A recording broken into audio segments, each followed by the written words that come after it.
Bienvenue dans ce nouvel épisode de Pas toute la vie.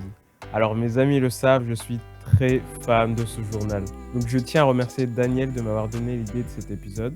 Et je tiens également à remercier Sébastien Liébus qui a pris le temps de répondre à toutes mes questions. C'était un épisode super cool et tu vas voir, Sébastien va te donner plein d'anecdotes sur la jeunesse du Gorafi, sur sa rencontre avec l'autre cofondateur de ce journal, Pablo Mira, sur comment le Gorafi est passé chez Canal. Sébastien va aussi te partager son analyse de la sphère médiatique de nos jours et il va également te dévoiler son processus de création et plus globalement comment le Gorafi fonctionne, que ce soit financièrement ou avec ses co-auteurs. Et en dernier lieu, il va t'expliquer pourquoi dans chaque livre du Gorafi, il y a des remerciements pour Vincent Bolloré. Sans plus attendre, je te laisse avec l'épisode. Amuse-toi bien, j'espère que ça te plaira et nous on se dit à la semaine prochaine comme d'habitude. Bisous. De ton lycée à Bayonne à ton université à Bordeaux, après un court passage chez Quick, fort de ton expérience, tu as décidé de devenir photographe pour la chaîne de télévision Direct 8. Aujourd'hui, tu es CEO stagiaire chez le Gorafi. À l'heure où tout le monde donne son avis sur tout, partout et n'importe comment, à l'heure où les vies privées deviennent publiques, nous sommes réunis ici pour faire une interview sans révélation et avec des concessions. C'est quelque chose qui a souvent été tenté dans le milieu du podcast, mais qui n'a jamais été réalisé. Alors Sébastien, je compte sur toi pour être authentique, donc n'hésite pas à ne pas te livrer et à parler avec des filtres. Salut Sébastien. Bonjour et bravo pour tes recherches parce que j'avoue, comment tu as réussi à retrouver que j'avais travaillé à Quick? Sur les copains d'avant. Il est fort, il Tu est l'as mis. très très fort. Non, parce que c'est pas une information que tout le monde connaît et je crois que c'est même la première fois qu'on me la ressort. J'étais tellement mauvais dans ce métier-là Ouais. qu'à un moment ils ont pensé que j'étais un agent double de McDo qui travaillait juste en face et ils ont vraiment cru que parce que c'était une catastrophe. Je crois que j'ai fait 3 semaines et au bout de la 3e semaine ils m'ont dit non mais c'est pas possible, on va pas te garder en fait. Ça a été dramatique, ça a été vraiment un traumatisme profond. C'est le mec à côté de moi était engagé, il avait envoyé un dessin. Pour se faire engager. Ouais. Et lui il est resté. Ça t'a fait mal, comment tu t'es relevé après? J'ai fait de l'intérim pendant Manpower. plusieurs années exactement aussi. Ouais, Voilà. copains d'avant, ouais. Et j'ai fait des boulots d'une journée, des trucs que tu ne ferais pas pendant 20 ans, ce qui était très très très pénible. Et puis après, j'ai bougé sur Paris et je me suis retrouvé à Direct 8. Pareil, je me suis retrouvé à Direct 8. Quand j'explique comment je m'y suis retrouvé, On en parlera. ouais, bien sûr, parce que c'est une expérience assez intéressante. Est-ce que tu peux te présenter un peu, Sébastien? Alors, je m'appelle Sébastien Liébus, j'ai 42 ans, pas d'enfant officiellement, et je suis le CEO stagiaire du Gorafi News Network, qui est un grand groupe média francophone, leader dans son domaine. C'est marrant parce que j'ai vu une interview de toi, écrite, c'était Les Échos, Ouais. et le début de l'interview commence « Faites attention, il a fait plein de blagues Oui, mais en fait, j'essaie souvent de rester dans mon personnage, qui est à la fois être sérieux, c'est-à-dire je parle de mon business, je suis là pour gagner de l'argent, exploiter les gens, le capitalisme dans ce qu'il a de plus beau. Et en même temps, je suis obligé aussi de rentrer dans le personnage du Gorafi, qui est une entité qui, au fond, n'existe pas, mais que les gens ont envie qu'elle existe. Et du coup, je suis obligé d'avoir un équilibre entre les deux. Si je suis trop sérieux, je vais devenir chiant, ». Et ce podcast va s'arrêter dès son premier numéro, ce qui serait dommage. Ouais. Et si je suis trop déconnant, les gens ne vont Ils rien vont lâcher. apprendre et ils vont lâcher. Il va se passer ce qui s'est passé Chantal Goya avec le jeu de la vérité, peut-être que tu dois connaître, dans les années 80. ». Pas du tout. Je vais synthétiser. En fait, dans les années 80, je pense que tu connais Chantal Goya. Ouais, je connais la chanteuse. En fait, elle était ultra populaire dans les années 80, c'était l'équivalent de Dorothée. Mhm. Et elle avait vraiment des milliers de fans, c'est-à-dire que ses concerts étaient remplis et tout. Elle a fait une émission qui s'appelait Le Jeu de la Vérité, qui était animée par Patrick Sabatier. C'était une émission qui était un peu piégeuse, parce qu'on risquait de te poser des questions vraiment très pièges. Et le problème de Chantal Goya, c'est qu'elle y est allée en restant entièrement dans son personnage de Chantal Goya, la chanteuse pour enfants, un peu fêlée, un peu joyeuse. Sauf qu'en fait, derrière, elle a eu des questions pièges de soi-disant parents, disant mais vous êtes quand même un peu une écervelée, vous vous rendez compte de l'image que vous donnez aux enfants, moi j'amènerai pas mon gamin à vos concerts. Enfin, je me souviens plus exactement des questions. C'est dur. Elle a répondu en restant dans son personnage de Chantal Goya, ce qui fait qu'à l'écran il y avait une complète distorsion. Elle est passée pour une, je vais dire, excusez-moi le mot, mais elle est passée pour une cinglée. Sa carrière s'est arrêtée net du jour au lendemain À cause de cette à émission. cause de cette émission. Ça a été Moi, je me souviens, j'en avais beaucoup entendu parler à l'époque, c'était même un cas d'école. Ça a été un désastre pour sa carrière. Et sa carrière n'a commencé à redémarrer quand les gamins qu'il avait vus à l'époque, donc qui avaient mon âge, sont devenus adultes grands, ouais. et se sont rappelés d'elle et ont commencé à en parler à leurs gamins. Mais elle a eu 15 ans de traversée du désert où elle n'arrivait pas à remplir les salles, quoi. Ça a été très très dur. Et toi, ça te fait peur? Parce que- Des questions que tu vas me poser, ouais. Ouais, j'ai peur, clairement. Ok, bon, on commence. Allons-y. Tu rêvais de quoi quand t'étais petit? Qu'est-ce que je rêvais quand j'étais petit? Je voulais être cascadeur. Et en fait, je voulais être réalisateur. Et même plus que réalisateur, je voulais être même producteur. Parce qu'avec le temps, je me disais, c'est encore plus gratifiant d'être producteur parce que c'est marqué produit par. C'est-à-dire que c'est la personne qui a eu l'idée et qui a rassemblé tous les talents. Qui a, limite, a plus de pouvoir que le réalisateur. Mais après, j'ai vraiment voulu être réalisateur. J'étais bercé par les films de Spielberg parce que ça parlait énormément à mon imaginaire et qui était assez développé déjà quand j'étais gamin. Et c'est un des rares cinéastes qui comprenait comment moi je pensais et comment instiller l'envie de l'imaginaire, en fait. Il avait ces manières de raconter le récit qui, pour moi, je comprenais parfaitement ce qu'il voulait dire et il appuyait là où je voulais qu'il appuie. Et c'était hyper intéressant. Mais après, en termes de métier, pendant très longtemps, je ne savais pas qu'est-ce que j'allais faire, en fait. Genre, mais je cherchais. À un moment, je me suis dit, tiens, je vais être notaire. Pourquoi? Je ne sais pas. Mais il y a eu une période où j'ai eu ma période notaire. Et à un moment, j'étais au collège, en 3e. J'ouvre une brochure de l'ONICEP, je crois. Pour l'orientation, c'est ça? C'est ça, ouais. Et je tombe sur des classes, ce qu'on appelle des classes audiovisuelles au lycée. Et je me dis, putain, mais ça existe. Parce que je réfléchissais à faire un truc dans le cinéma, mais je ne savais pas exactement comment arriver là-dedans. Et je vois qu'il existe des classes audio. Et du coup, je remplis ma fiche d'orientation et j'écris 3 fois le même vœu dans 3 lycées différents. Ce qui arriva, je me fais convoquer par le CPE en mode, bon, écoute, là j'ai vu ta fiche d'orientation, tu as demandé 3 fois le même vœu, c'est pas possible. Il faut que tu mettes un vœu différent. Et moi j'ai fait, non, c'est ça que je veux faire. Et le gars me dit, oui mais t'as conscience que si t'es pas accepté dans un des trucs, t'iras nulle part. J'ai fait YOLO. J'ai fait YOLO parce que 6 mois auparavant, quelqu'un était venu dans notre classe et il nous avait dit cette phrase stupide, genre, suivez vos rêves. Que si vous voulez faire un truc, allez-y. Tu y as cru? Oui, j'y ai cru, mais ça a marché.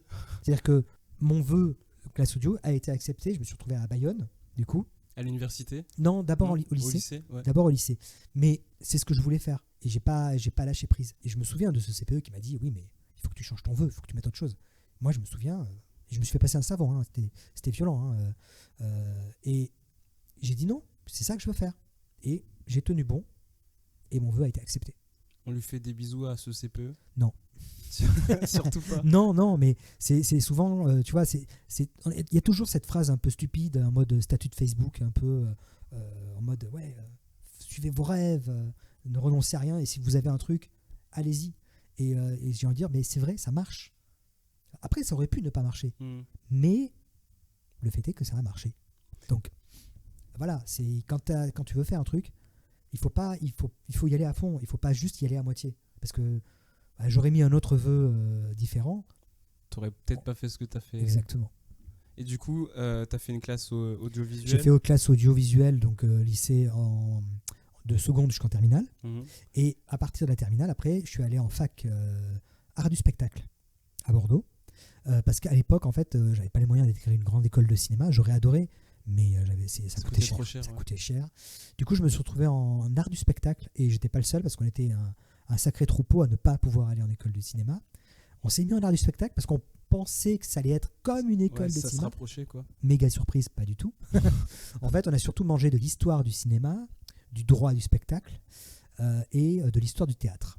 Parce que pendant 2 ans, il y avait enseignement cumulé théâtre, cinéma, et ça devenait spécialisé cinéma à partir de la licence. Donc j'ai fait ça jusqu'en maîtrise. Et en maîtrise, c'est là que j'ai switché et je suis parti sur Paris en 2002. Maîtrise, c'est à la fin de la licence, c'est ça? Ouais, c'était juste après la licence. Et du coup, tu viens sur Paris Je suis parti en pour faire quoi, à 2002. la base? Alors, c'est ça qui est drôle. En fait, j'avais rencontré une fille. Ok. Et je suis venu à Paris pour cette fille. Le temps que j'arrive, en fait, elle s'était déjà mise avec quelqu'un d'autre. Non. Si, mais ça arrive, c'est la vie. Tu sais, moi, je me croyais comme dans un film, genre, ouais, je vais arriver et tout. Non, Elle va m'attendre. non, il n'y avait personne sur le quai. Non, mais du coup, je ne pouvais plus rentrer sur Bordeaux parce que j'avais rendu mon appart. Donc j'ai logé à droite à gauche dans des apparts chez des potes que je remercie parce qu'ils m'ont bien aidé à l'époque. Je me suis trouvé une chambre d'hôtel, j'ai enchaîné les petits boulots d'intérim, puis finalement un appart s'est libéré, j'ai aménagé là-dedans et puis courant 2005 Direct 8 apparaît sur la TNT et j'ai commencé à m'amuser avec Direct 8 en enregistrant la chaîne sur mon ordinateur, en faisant des montages photos, vidéos.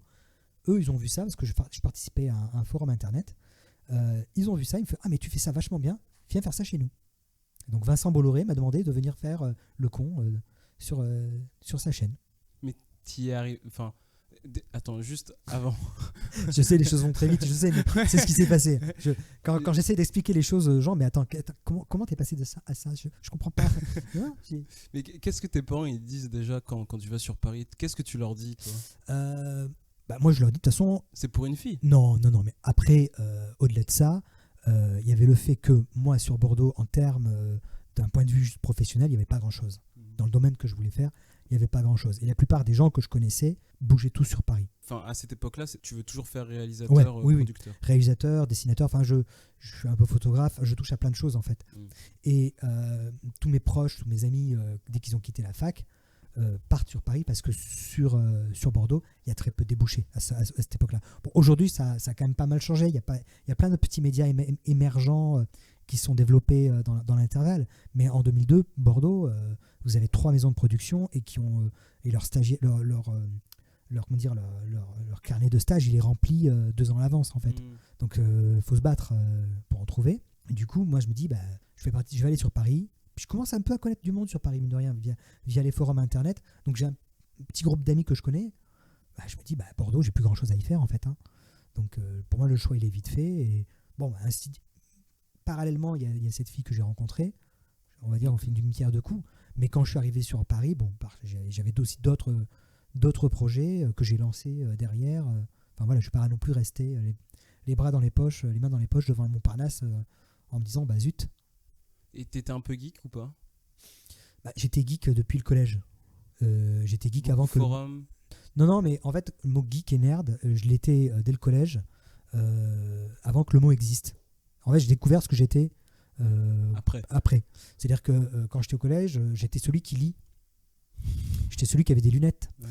J'étais celui qui écoutait de la musique que les gens n'écoutent pas. C'est-à-dire que j'écoutais du jazz, du classique, de la musique de film, du Rondo Veneziano à l'époque. J'ai écouté ça. J'ai un peu honte aujourd'hui quand tu réécoutes les gens. Mais je lisais. Quelqu'un qui lit dans une cour de collège. Ouais, c'est rare. C'est rare. Commun. Et puis, c'est bizarre. Tu lisais quoi? Je lisais de tout. Je lisais tout ce qui me trouvait sous la main, en fait. Je lisais énormément. Je me souviens, à l'époque, j'avais dévoré le Jurassic Park de Crichton. Parce que c'était à l'époque de la sortie de Jurassic Park. Mais j'ai lu plein de bouquins. Mais pour quelqu'un qui lit, c'est bizarre. T'es l'intello. Et du coup, j'ai découvert après coup, j'étais un peu le geek nerd de l'époque, à son époque, quoi. Et pourquoi tu te concentres sur Direct 8 sur le forum? En fait, c'est un forum général? Ouais, c'est un forum général dans lequel il y a une partie de discussion. Et en fait, le truc, c'est que moi, j'y étais depuis plusieurs années. On discutait, j'avais rencontré pas mal de gens dessus. Et il y avait une section qui s'appelait Direct 8. Bon, moi, j'avais entendu parler de l'arrivée de la TNT. Et j'étais juste curieux, je regardais juste comme ça. Et je regarde les premières captures d'écran qui sont postées sur ce forum où les gens se moquent de la chaîne parce que la chaîne est un peu amateur en fait. C'était la première chaîne de la TNT? C'était une des premières chaînes. Il y en a eu 4 ou 5 qui ont été lancées en même temps cette année-là. Et c'est vrai qu'ils essuyaient les plâtres. Donc j'avais un peu l'impression que ça faisait un peu télépirate. Ouais. Et du coup, tu regardais les captures d'écran ou des extraits vidéo avec des journalistes qui sont un peu timides. Moi, je me souviens, la première vidéo que j'ai vue de Direct 8, c'était pendant l'émission religieuse. Et à un moment, vous voyez à l'arrière-plan un technicien qui passe la tête dans le décor pour s'assurer que tout va bien. Et ça dure 3 secondes, mais vous voyez juste une tête qui penche comme ça, mec qui regarde, et hop, il s'en va. C'est le premier truc de Direct 8 que j'ai regardé de ma vie. Je me dis, ok, chaîne préférée d'entrée. Ouais. Puis il y avait plein de petits bugs. Et surtout, on s'est rendu compte qu'il y avait une connivence avec les animateurs. On s'est rendu compte que les animateurs de Direct 8 nous lisaient. Ah ouais? Oui. Mais c'était un gros forum ou... C'était un gros forum Ça s'appelle francophone, comment? ouais. Et ils nous lisaient parce qu'on était leur seul retour. C'est-à-dire que personne ne regardait Direct 8 à part nous. Tu penses? Ah ben, je sais pas que je pense, c'était le cas. C'est-à-dire que il y avait eu pour la première fois, c'était un peu comme un Twitter aujourd'hui en fait, ce forum. C'est-à-dire que l'animateur, l'animatrice, il faisait son émission pendant 1 heure. Quand il redescendait, il allait voir sur le forum si on avait parlé de lui, s'il y avait eu des captures d'écran. C'était en quelle année? 2005. Waouh. Voilà. Et il y avait eu, on s'est rendu compte que quand il y avait parce qu'il y avait ce qu'on appelait des caméras de vie, c'est-à-dire que comme la publicité n'était pas arrivée encore sur Direct 8, ils filmaient l'intégralité des locaux avec des caméras de surveillance et c'était diffusé entre les émissions. Ah ouais? Ouais. Aujourd'hui, c'est un truc improbable. Un truc de télé-réalité? C'est ça. Mais c'était une forme de télé-réalité. Et on s'est rendu compte qu'un jour, une animatrice avait imprimé une capture d'écran qu'on avait faite d'elle et postée sur le forum et qu'elle l'avait affichée au-dessus de son bureau. Non. Et on s'est rendu compte, la preuve, ils nous lisent. Puis après, ils faisaient des coucous à la caméra. Enfin, il y avait tout un jeu qui s'est mis en place. Moi, j'ai participé. Je faisais des faux montages, des montages vidéo. J'enregistrais la chaîne. Je faisais des fausses bandes annonces. Et un jour, on s'est retrouvé à être invité à la chaîne pour parler qui sont les fans de Direct 8 et tout ça. Vous étiez combien? Une bande de combien? Je sais pas, c'était 150, 100 personnes ou 50. Ah ouais, ils ont invité tout le forum? Non, pas tout. Enfin, les deux les mecs plus parisiens actifs, qui étaient les plus actifs. Et c'est quoi ta réaction quand tu reçois un message de Direct 8? Je trouve doit ça être cool. fou. Au début, je suis genre, bah ouais, fun, j'ai passé à la télé. Après, en même temps, ils étaient regardés par quoi 1500 personnes. C'était une petite chaîne à l'époque. Ok. Et du coup, mais ouais, t'as le côté fun et tout. Puis j'ai commencé à les suivre sur les tournages parce que je savais qu'ils tournaient dans un petit cinéma. Ils tournaient l'émission cinéma. Donc je suis allé là-bas, j'ai sympathisé avec les équipes. On a un peu discuté avec les animateurs. Et puis, c'était des humains, des gens comme tout le monde. Et on arrive après en juillet 2005. Moi, à l'époque, j'ai quitté mon taf de triage de courrier. Ok. Parce que ça me saoulait, ça faisait 2 ans que je faisais ça. Et j'étais un peu dans ma phase Bukowski. Soit je continue et je deviens fou, soit j'arrête et je meurs de faim. Je préfère mourir de faim. Voilà. Et je voulais me consacrer à mon écriture, à mes dessins, mes photos. Je ne savais pas du tout dans quel ordre tout faire. Mais voilà, je prends mon chèque et je me casse. Et parallèlement, je rencontre Direct 8.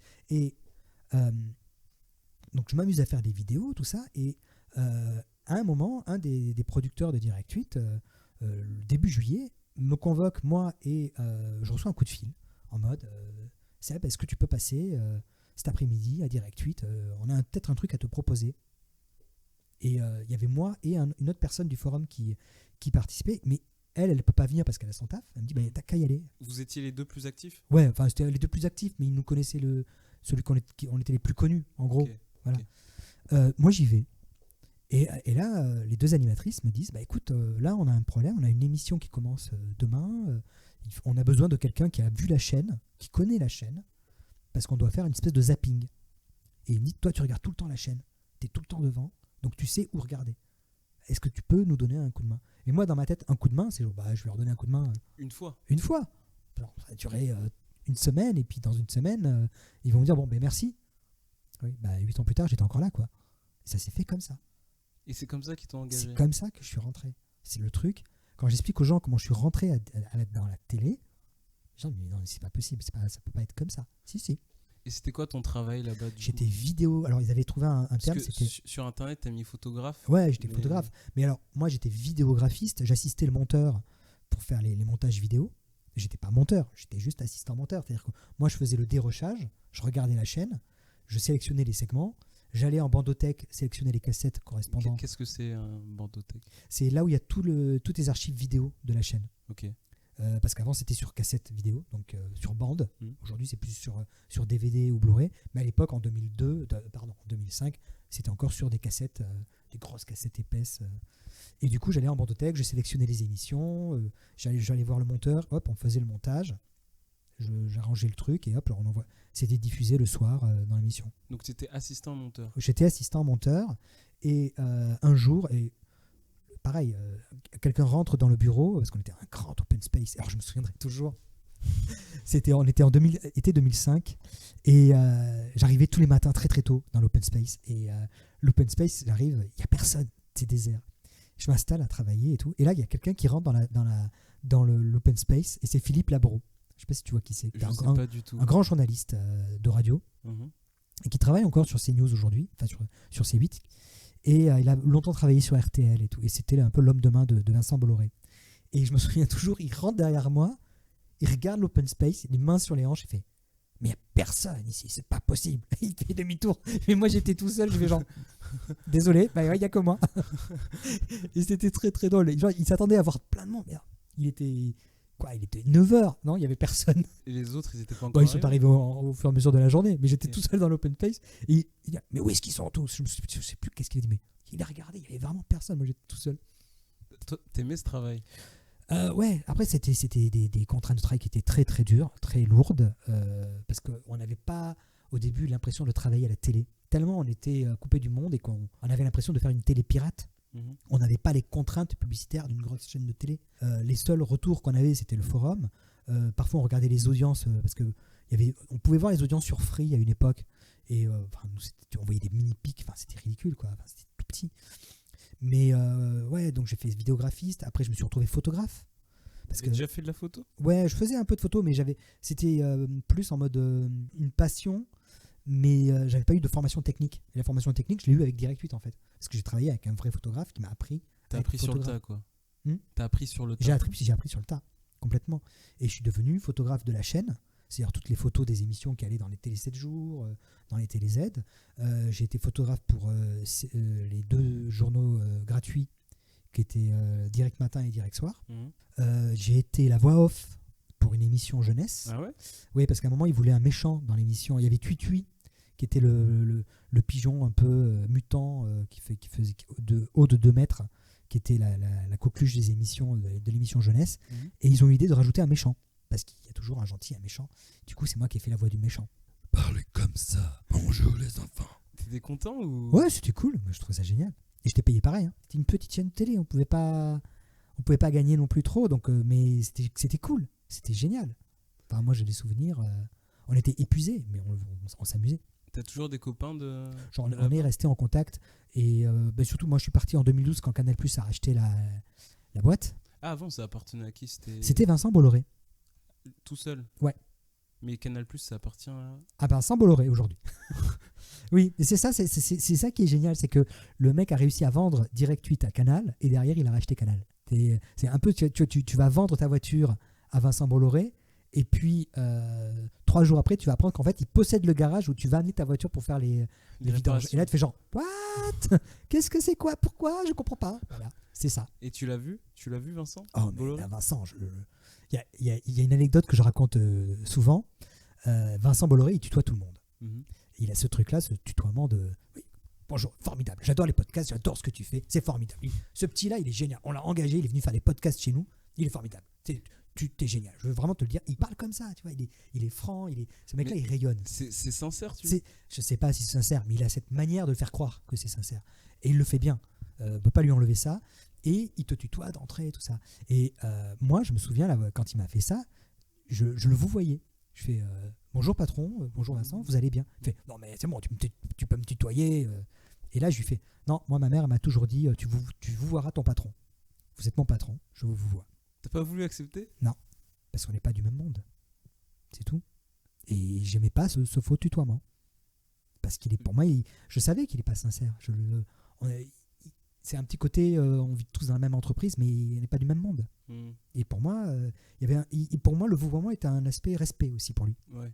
Par rapport, parce qu'après on peut penser ce qu'on veut de lui, mais ce mec-là, il a fait un taf, il est arrivé. C'est un businessman. C'est un businessman, quoi. Ce mec-là, il est hyper. Moi, je dis souvent, Bolloré, c'est un mec, il est ultra intelligent. C'est-à-dire que tu vas jouer un poker menteur avec lui, il va poser 500 000 € sur la table, mais tu sais qu'il en a 1 million dans la chaussure. Non, mais c'est ça. Ce mec-là, il est hyper intelligent. C'est vraiment... pour ça, quand il nous a vendu à Direct8, tout le monde était triste. Tout le monde genre, il nous abandonne. Mais il y a des gens dans la chaîne qui disaient, non, mais vous inquiétez pas. Et même lui, il nous a dit, je suis pas loin. Je m'en vais, mais je reviens. Et à l'époque, personne n'a cru, genre, Personne comprenait quoi. personne ne comprenait, mais non. Il a vendu Direct8 contre du cash et des actions Canal. Qu'est-ce qu'il a fait pendant 2 ans après? Il a racheté progressivement avec ce cash toutes les actions des autres personnes de Canal pour qu'à la fin, il devienne actionnaire majoritaire de Canal. Et hop, il repossédait Direct8. Voilà. Et c'est hyper intelligent comme Ouais, c'est c'est génial. génial. Ouais. Et du coup, à la fin, Canal, ils se sont rendus compte, ah mais merde, on s'est fait avoir. Bah ouais. Et c'était trop tard. Ah, c'était trop tard. Ils ont fait j'ai envie de dire, comme on dit, ils ont fait rentrer le loup dans la bergerie. Mais ça a été un move commercial. C'est un truc que tu dois apprendre dans les écoles de commerce, ce genre de truc. À mon avis, ça doit être étudié parce Il y a que. un cours Vincent Bolloré. Ah mais ouais, non mais vraiment. Moi, quand j'ai dit aux gens, non mais vous inquiétez pas, enfin, les gens de Canal déjà nous prenaient un peu de haut. Il y avait eu ça aussi. Il y a eu bon, moi, je suis parti à ce moment-là, mais j'ai eu des échos comme quoi ça se passait pas super bien par rapport aux équipes de Canal qui avaient un peu tendance à prendre les équipes de Direct8 un peu comme des enfants. Ça, Vincent Bolloré n'a pas apprécié. On va revenir à ça après, mais c'est pas la fin de ton histoire avec Canal+. Non, et avec c'est Vincent. comme on dit, je suis parti par la porte, je suis revenu par la fenêtre. Et du coup, c'est quoi la jeunesse du Gorafi? Alors, la jeunesse du Gorafi, elle est multiple. Je sais que tu as une petite histoire par rapport à ça. J'ai plein d'histoires sur le Gorafi. Alors, ça commence en 1692. Non, en fait, ça commence. Il y a plusieurs débuts à cette histoire. Le premier début, la première mention au Gorafi, elle est en 2003. J'ai retrouvé il y a quelque temps dans mes archives. Je voulais faire un pamphlet que j'allais afficher sur les murs de Paris à l'époque des manifestations des intermittents. Et je voulais m'amuser avec le Figaro et faire des fausses unes du Figaro, mais détournées. D'où le mot Gorafi. Ouais. Finalement, j'ai jamais publié ces trucs. C'est resté sur mon ordinateur, mais j'ai les fichiers. En 2007, au moment de l'élection de Sarkozy, je me suis amusé à vouloir faire ce qu'on appelle une uchronie. Qu'est-ce que c'est? Alors, une uchronie, c'est un moment où tu pars d'un événement historique et tu imagines qu'est-ce qui se serait passé s'il était arrivé autre chose. Okay.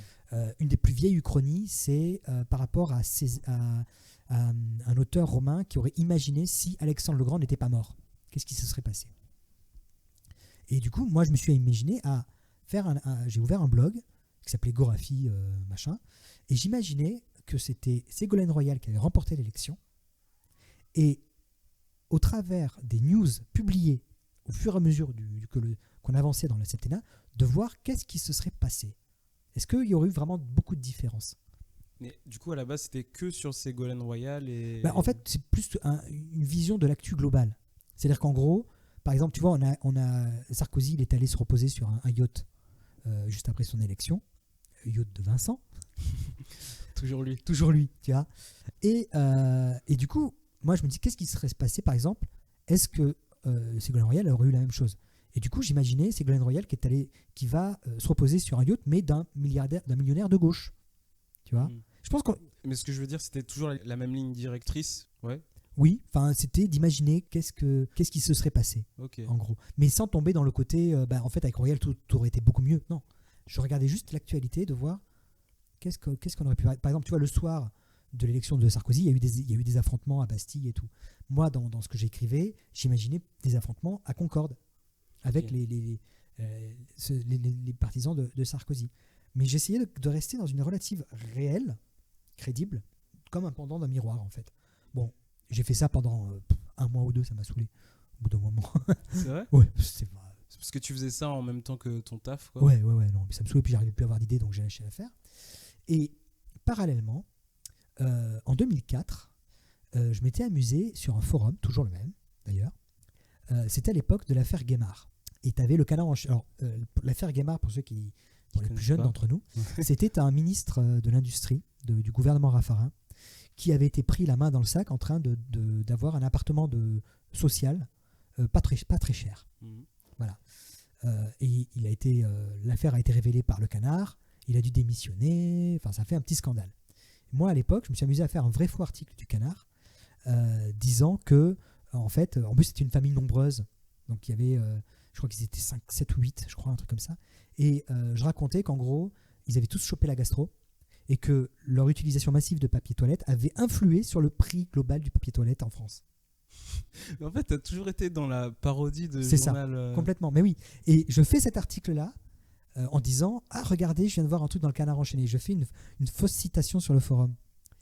Et ben, ce qui a été génial, c'est qu'il y a ceux qui ont compris que c'était une blague, que c'était faux. Parce qu'ils disaient genre, attends, mais non, c'est pas possible.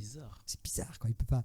Et ce qui est génial, c'est que les mecs de droite ont commencé à s'énerver en disant oui, c'est scandaleux, c'est les journaleux du Canard qui viennent fouiller la merde au sens propre comme au sens figuré. Enfin, ça a créé un scandale à tel point que du coup, les modérateurs sur le forum ont interdit l'humour dans les topics politiques à cause de moi.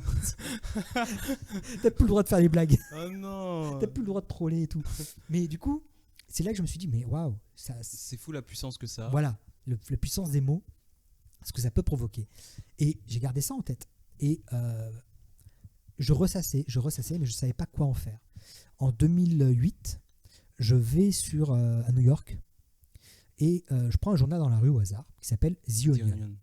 Je le feuillette et je connaissais The Onion parce qu'ils étaient arrivés très très tôt sur le net, mais je connaissais pas plus. Et je feuillette. Et là, l'histoire raconte que c'est Al Gore qui va faire don de son fils à une planète lointaine. Et là, je suis genre, mais qu'est-ce que c'est cette histoire? Et je regarde, et en fait, tu as un photomontage où tu vois Al Gore habillé dans une combinaison un peu argent, et il place son gamin dans une capsule spatiale. Et en fait, tout l'article, c'est Al Gore, et qui devient Gore Al, et son fils s'appelle Kar-El. Et Kar-El, c'est le nom de Superman. En fait, ils ont retransposé l'histoire de Superman avec Al Gore, et là, je lis le truc, je suis genre, mais c'est génial! C'est super bien écrit. Mais ça t'a pris du temps à comprendre que c'était de l'humour. Non, mais je comprenais, mais au début, parce que c'était en anglais, tu vois. Je me souviendrai plus exactement le titre exact, tu vois. C'était Al Gore place son fils dans une capsule spatiale avant que la Terre n'explose ou un truc comme ça. Mais tu voyais vraiment la référence à Superman, en fait. Mais je trouvais le truc hyper bien écrit, hyper bien amené, et je parcours le reste du magazine et je me rends compte qu'il y a plein d'autres trucs qui sont construits comme ça. C'est que tout le journal est fait que de ça, en fait. T'as l'horoscope, t'as un faux programme télé, t'as un faux éditorial, t'as des infos sport, et il y a 8 pages de ça. Et je me dis, waouh, on peut faire ça en mode production industrielle. Parce que moi, au début, je me dis, bah, tu peux faire un article ou deux, mais ça va vite lasser les gens. Ouais. Après, à la même époque que moi, faut pas oublier, il y avait aussi Info du Monde, mais qui était un autre univers, plus de parodie de tabloïd. Et ça je trouvais ça marrant. Mais ça me parlait moins. Je trouvais ça trop gras. Moi, je cherchais un truc plus fin. Plus subtil. Plus subtil. Dans l'esprit un peu Pierre Dac, tu vois. Et donc, je vois ça. Et je me dis, mais waouh, on peut faire ça. Et bon, je rentre en France et l'idée fait son chemin. Et j'ai continué à faire des petits articles parodiques, un peu au hasard, sur Internet, sur une plateforme qui s'appelait Le Plus, de Nouvelle Obs, qui n'existe plus aujourd'hui. Okay. On est en 2010, 2011. Et je me souviens, j'avais fait un article où, en fait, je parlais, il y a eu des chutes de neige énormes en Ile-de-France et il y avait des gens qui avaient même été coincés dans des supermarchés, genre Vélizy. Et moi, je fais un article, genre 3 semaines après, en disant les secours arrivent enfin à aller chercher les gens qui étaient coincés depuis 3 semaines sur le parking de Vélizy. Et en fait, quand tu lis l'article, tu te rends compte qu'en fait, au début, ils étaient 50, puis quand les secours arrivent, ils sont plus que 42. Il manque 8. Où est-ce qu'ils sont passés? Tu vois, tu laisses sous-entendre et tout. Et il y a des gens qui ont cru à ça. Mais c'est quoi cette histoire et tout. Et c'était publié un peu avec un peu de connivence avec l'équipe du Plus. Et arrive 2012, enfin, où je vois, comme j'étais sur Twitter depuis un petit moment, et je vois le Figaro qui fait des tweets ultra sarkozystes par rapport à la campagne de Sarkozy. Et, ça t'énerve. Et ça m'énerve parce qu'en fait, c'était des tournures de phrases qui étaient ridicules. Genre, à un moment, ils annoncent que une musique hollywoodienne pour le meeting de Sarkozy. Oui, un compositeur de musique hollywoodien assigné pour réaliser la musique du candidat Sarkozy. Ouais, tu cliques sur le lien et en fait, le mec, il a fait un film à Hollywood en 2013, enfin en 2007, tu vois. C'est un musicien, mais c'est pas la musique hollywoodienne. C'est fou comment tu te souviens de tout. Oui, c'est le problème, c'est que je me souviens des trucs il y a 7 ans, je suis incapable de dire ce que j'ai mangé hier. Donc, ouais. Mais du coup, ça t'énerve que je trouve ça ridicule en fait. Ça me fait penser. Alors à l'époque, il y avait une émission qui n'existe plus aujourd'hui, qui s'appelle le Colbert Report. Il y avait le Daily Show qui existe toujours. Mais le Colbert Report, c'était une parodie d'émission conservatrice animée par Stephen Colbert, qui jouait le rôle d'un animateur ultra conservateur façon Fox News. Et du coup, et moi j'adorais ça, se jouer avec les clichés du truc conservatisme. Du coup, je me dis, attends, j'ai créé une parodie du Figaro, Gorafi. T'as trouvé le nom tout de suite? Le nom est revenu en tête. Je me dis, parce que tu l'avais déjà utilisé. Je l'avais déjà. Ouais. Je fais, mais attends, mais pourquoi je me prends la tête? Je vais faire ça. Je crée le compte Twitter avec un logo qui était vraiment très proche du Figaro, avec la petite plume. À l'époque, ils avaient une plume sur le logo. Et je commence à faire des tweets où je fais vraiment de la parodie du Figaro, quoi. C'est-à-dire, je joue avec les codes en faisant plus sarkozyste que sarkozyste. Ça a duré 3 jours, ça m'a saoulé. Franchement, c'était drôle, hein, mais j'ai vite compris que je tournais en rond. Et progressivement, bon, je dis 3 jours, mais je pense que j'ai évolué progressivement vers une satire plus large, moins dans le côté ultra conservateur, en jouant plus sur les codes. Et en fait, je me suis rendu, sans m'en rendre compte, j'étais en train de faire ce que je voulais faire depuis très longtemps. Et quand je m'en suis rendu compte, ça faisait 6 mois que je faisais ça. En me disant, mais merde, je suis en train de faire le truc que je voulais lancer. Enfin, j'ai commencé à le faire sans m'en rendre compte. C'est marrant. Alors qu'auparavant, je bloquais sur le nom. J'arrivais pas à trouver un nom correct. Et le truc, paf. Tu fais ça en même temps que t'es... À l'époque, je fais ça en même temps que DirectTweet parce que j'avais pas beaucoup de travail à DirectTweet. Comme j'étais photographe, j'avais 1 ou 2 séances photo par semaine, tu vois. Mais ça te permettait de vivre. Ah bah oui, parce que j'étais payé en CDI donc, au mois. Donc, pour que j'ai eu 1 séance ou 15 séances, j'étais payé pareil. Attends, en fait, t'avais du temps pour faire... J'avais beaucoup de temps. J'étais le seul photographe en CDI au monde.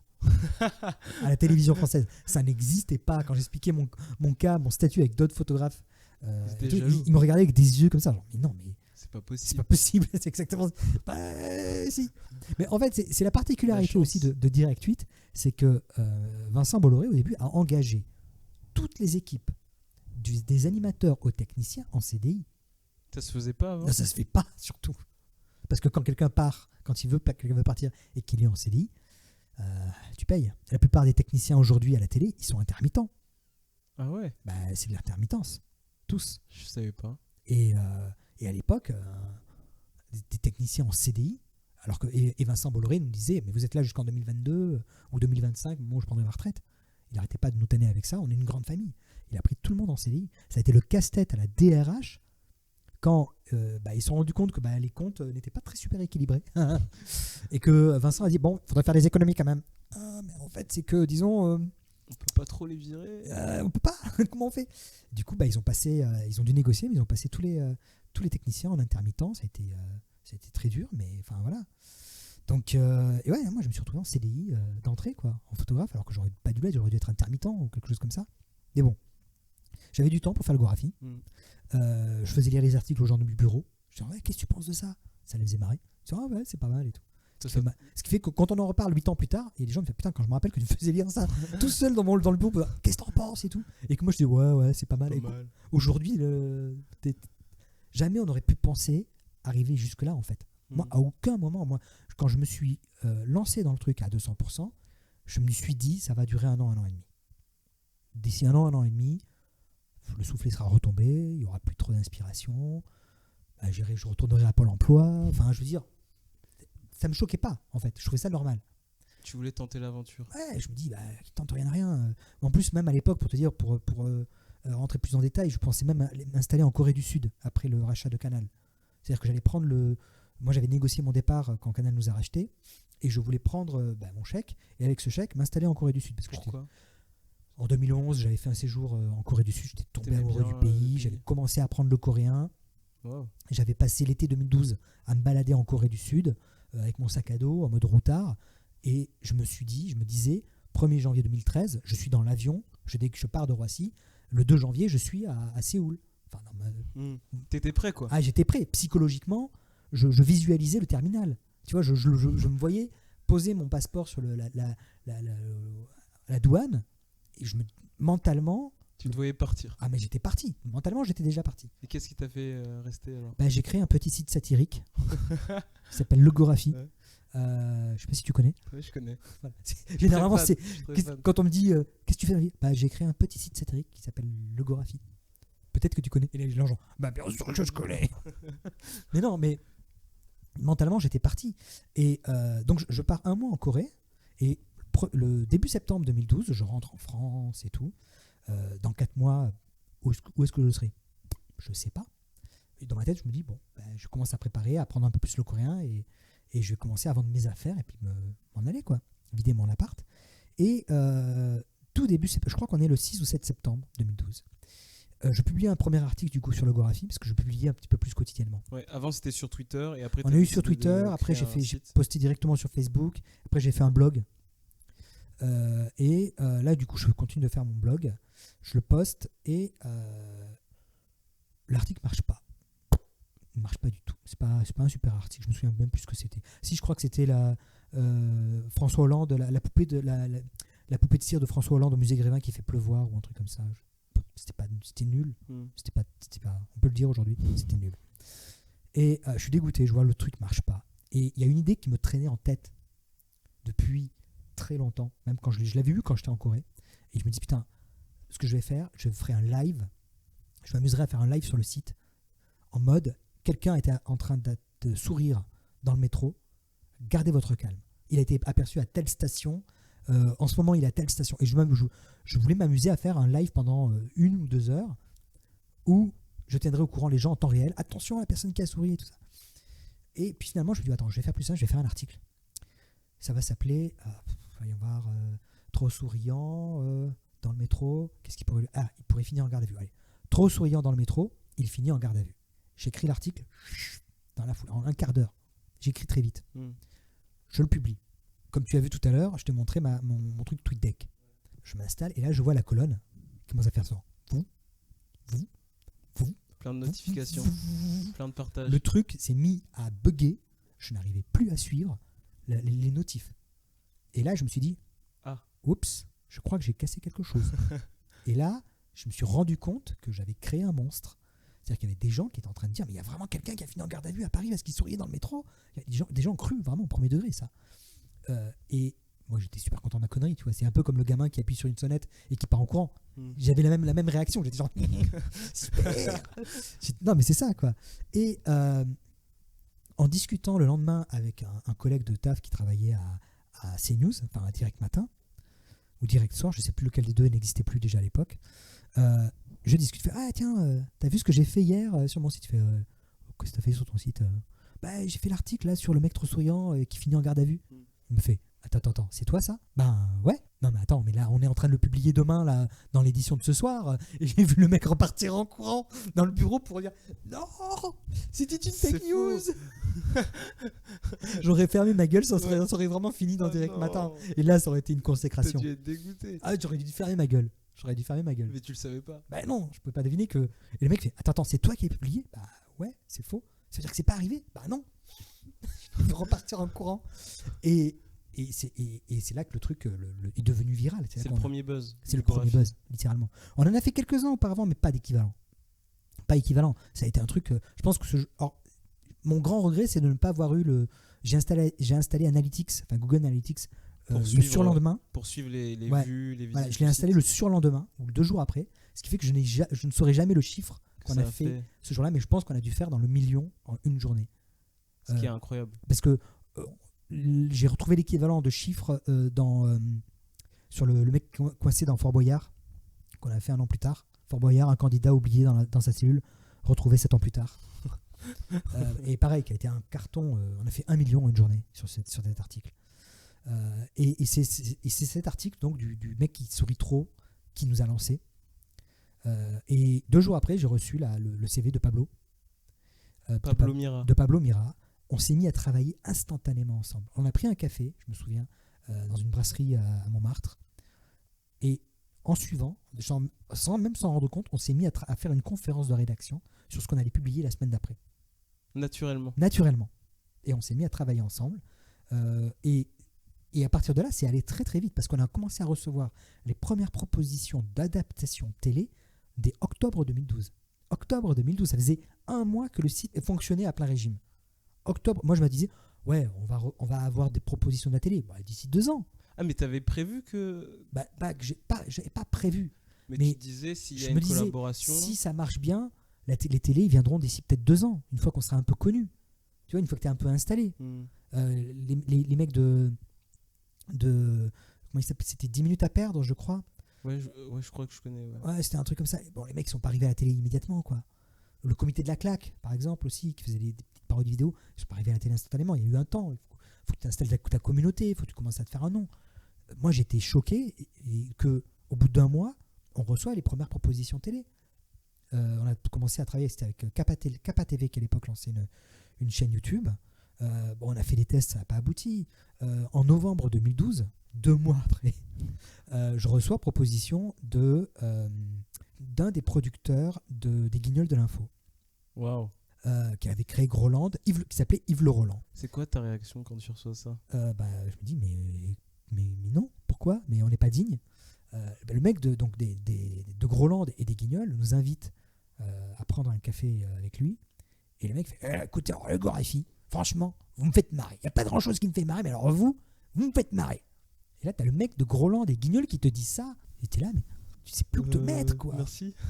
Oui, tu dis c'est gentil. Je crois que je me suis fait pipi dessus. Mais tu vois, c'est. Non, mais vraiment, le mec, il te dit ça. Et avec lui, on a fait un pilote qui n'a pas abouti non plus. Mais on était super contents. Enfin, on se disait, mais. Et puis, il nous prenait au sérieux. En fait, c'est ça qui était génial. Et 31 décembre 2012, moi, je me casse de Direct 8. Alors là, il y a une anecdote qui est assez drôle. Vas-y. C'est que le dernier jour de ma dernière semaine à Direct 8, je suis convoqué par le directeur des programmes de Canal+, Direct 8, qui s'appelait à l'époque Ara Aprikian, qui maintenant travaille sur TF1. Et j'arrive dans les nouveaux locaux qu'ils avaient installés à Bologne, et il me fait rentrer dans son bureau. Il fait, ah oui, alors, j'ai vu que tu faisais le Gorafi. Et puis je vois sur son ordinateur, il a la page ouverte sur le Gorafi. Ah oui, mais c'est génial, on pourrait faire plein de choses avec le Gorafi. On pourrait faire. Puis je lui dis, bah ouais, mais moi je m'en vais. Et j'ai signé mon contrat, je m'en vais. Et qu'est-ce qu'il a dit? Ah bah, c'est tant pis. Il t'a rien proposé? Il m'a rien proposé. Bah, c'est de sa faute. Ah bah, moi, ça fait 8 ans que j'étais chez Bolloré. Ça fait 8 ans que j'étais dans leur couloir. Je leur ai envoyé constamment des projets, des trucs. Ils m'avaient sous le nez pendant 8 ans. Donc c'est à eux. Hein. Enfin, on aurait pu faire. Moi, j'aurais été partant pour faire des trucs. Mais je dis, bah ouais, mais là, je m'en vais. Là, demain, je m'en vais. Salut. Voilà. Est-ce que pour toi, c'est une victoire que maintenant ça marche et que t'aies pas eu. Bah, c'est pas une victoire, c'est du travail. Moi, je dis souvent, il y a 3 clés essentielles pour réussir dans le projet qu'on a fait. Du travail Et du travail. C'est-à-dire que tu disais tout à l'heure, quand on a discuté, qu'on avait presque une organisation militaire dans la manière d'organiser les publications, la manière de construire les conférences de rédaction, qu'est-ce qu'on va publier, dans quel ordre, comment on agence les idées.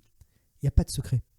Tu as beaucoup de sites aujourd'hui qui se créent comme nous, qui vont trop vite. C'est-à-dire que la personne va vouloir publier 15 articles dans la journée pour impressionner.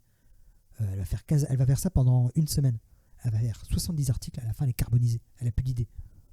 Nous, quand on a commencé le Gorafi, on faisait 2-3 articles par jour, ou 2 articles même, Max. pas plus.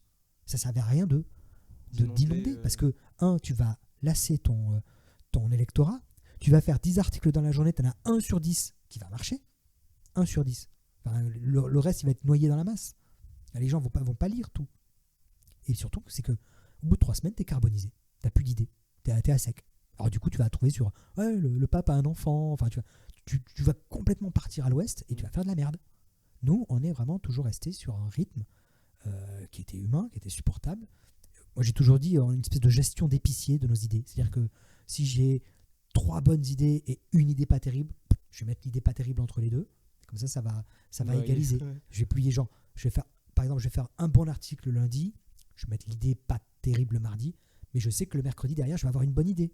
Tu vois, comme ça va égaliser. Il n'y a pas de secret. Enfin, et c'est une question d'organisation. Moi, je dis souvent, alors ça, c'est une phrase que j'aime dire, et à chaque fois, il me manque un pot. Nous, en fait, on a eu une régularité. C'est-à-dire qu'on publie régulièrement. On a la qualité des textes. C'est-à-dire qu'aujourd'hui, quand tu as un site qui se crée comme nous, très souvent, le titre va être bon, mais dès que tu vas voir sur le développement du texte, ça ne suit pas. Et on a l'efficacité. C'est-à-dire qu'on a ce côté, dès qu'il se passe un truc dans l'actu, hop, on va réagir. Enfin, la réactivité. Et ça aussi que les autres n'ont pas. À partir de là, on a créé un cercle vertueux qui fait qu'aujourd'hui, le Gorafi est devenu un nom commun. Moi, jamais j'aurais pensé, même dans mes rêves les plus fous, qu'un jour, l'AFP ferait « Attention, ceci n'est pas un article du Gorafi ». Quand tu vois apparaître ça dans ta timeline, tu te dis « Waouh, là, on a fait un truc ». Et je dis « on » parce que c'est moi, les auteurs qui ont créé, qui ont collaboré, qui ont fait des articles. Mais là, tu te dis « Ouais, là, il s'est passé un truc ». Et aujourd'hui, Gorafi est un nom commun. C'est-à-dire que tu vas voir quand les médias vont relayer des informations un peu insolites, genre elle arrose sa plante pendant 4 ans alors que c'était une plante en plastique. Les gens, quand un site d'info qui va poster ça, en dessous, toute réponse, c'est du Gorafi. Tu vois, et c'est ça qui est... aux États-Unis, ils ont ce hashtag #NotOnion. en France, il y a Notegographie. Pour dire, attention, ceci, c'est une vraie info. Et est-ce que tu penses que ça aurait marché aussi fort s'il n'y avait pas eu les réseaux sociaux? Non, je pense que j'aurais collé ça directement sur les murs de Paris et j'aurais été mis en prison pour vandalisme. Non, je sais pas, je saurais pas te dire. Après, je pense que c'est un ensemble de conjonctions d'idées qui ont fait que ça a fonctionné au bon moment, au bon endroit. C'est-à-dire que on s'est lancé au moment où il y avait la présidentielle, donc maximum d'informations. Enfin, c'est là que tu pouvais avoir le plus de réactivité sur un événement et rebondir au maximum. Le plus dur après, je pense que c'était réussir à exister après la présidentielle, parce qu'on a fait beaucoup de trucs politiques et il fallait montrer qu'on pouvait traiter tous les sujets. Et ça, on va dire que la période entre septembre 2012 et février et janvier 2013 a été une période de test pour s'inscrire dans la continuité. Je me souviens, on s'est amusé à faire des lives sur le changement d'heure. Et on imaginait que le changement d'heure était une espèce de ligne imaginaire qui traversait toute la France, avec des cérémonies un peu partout dans des villes et tout. Et on a fait un live comme ça avec Pablo pendant 1 heure. On a fait des lives sur les Césars, les Oscars.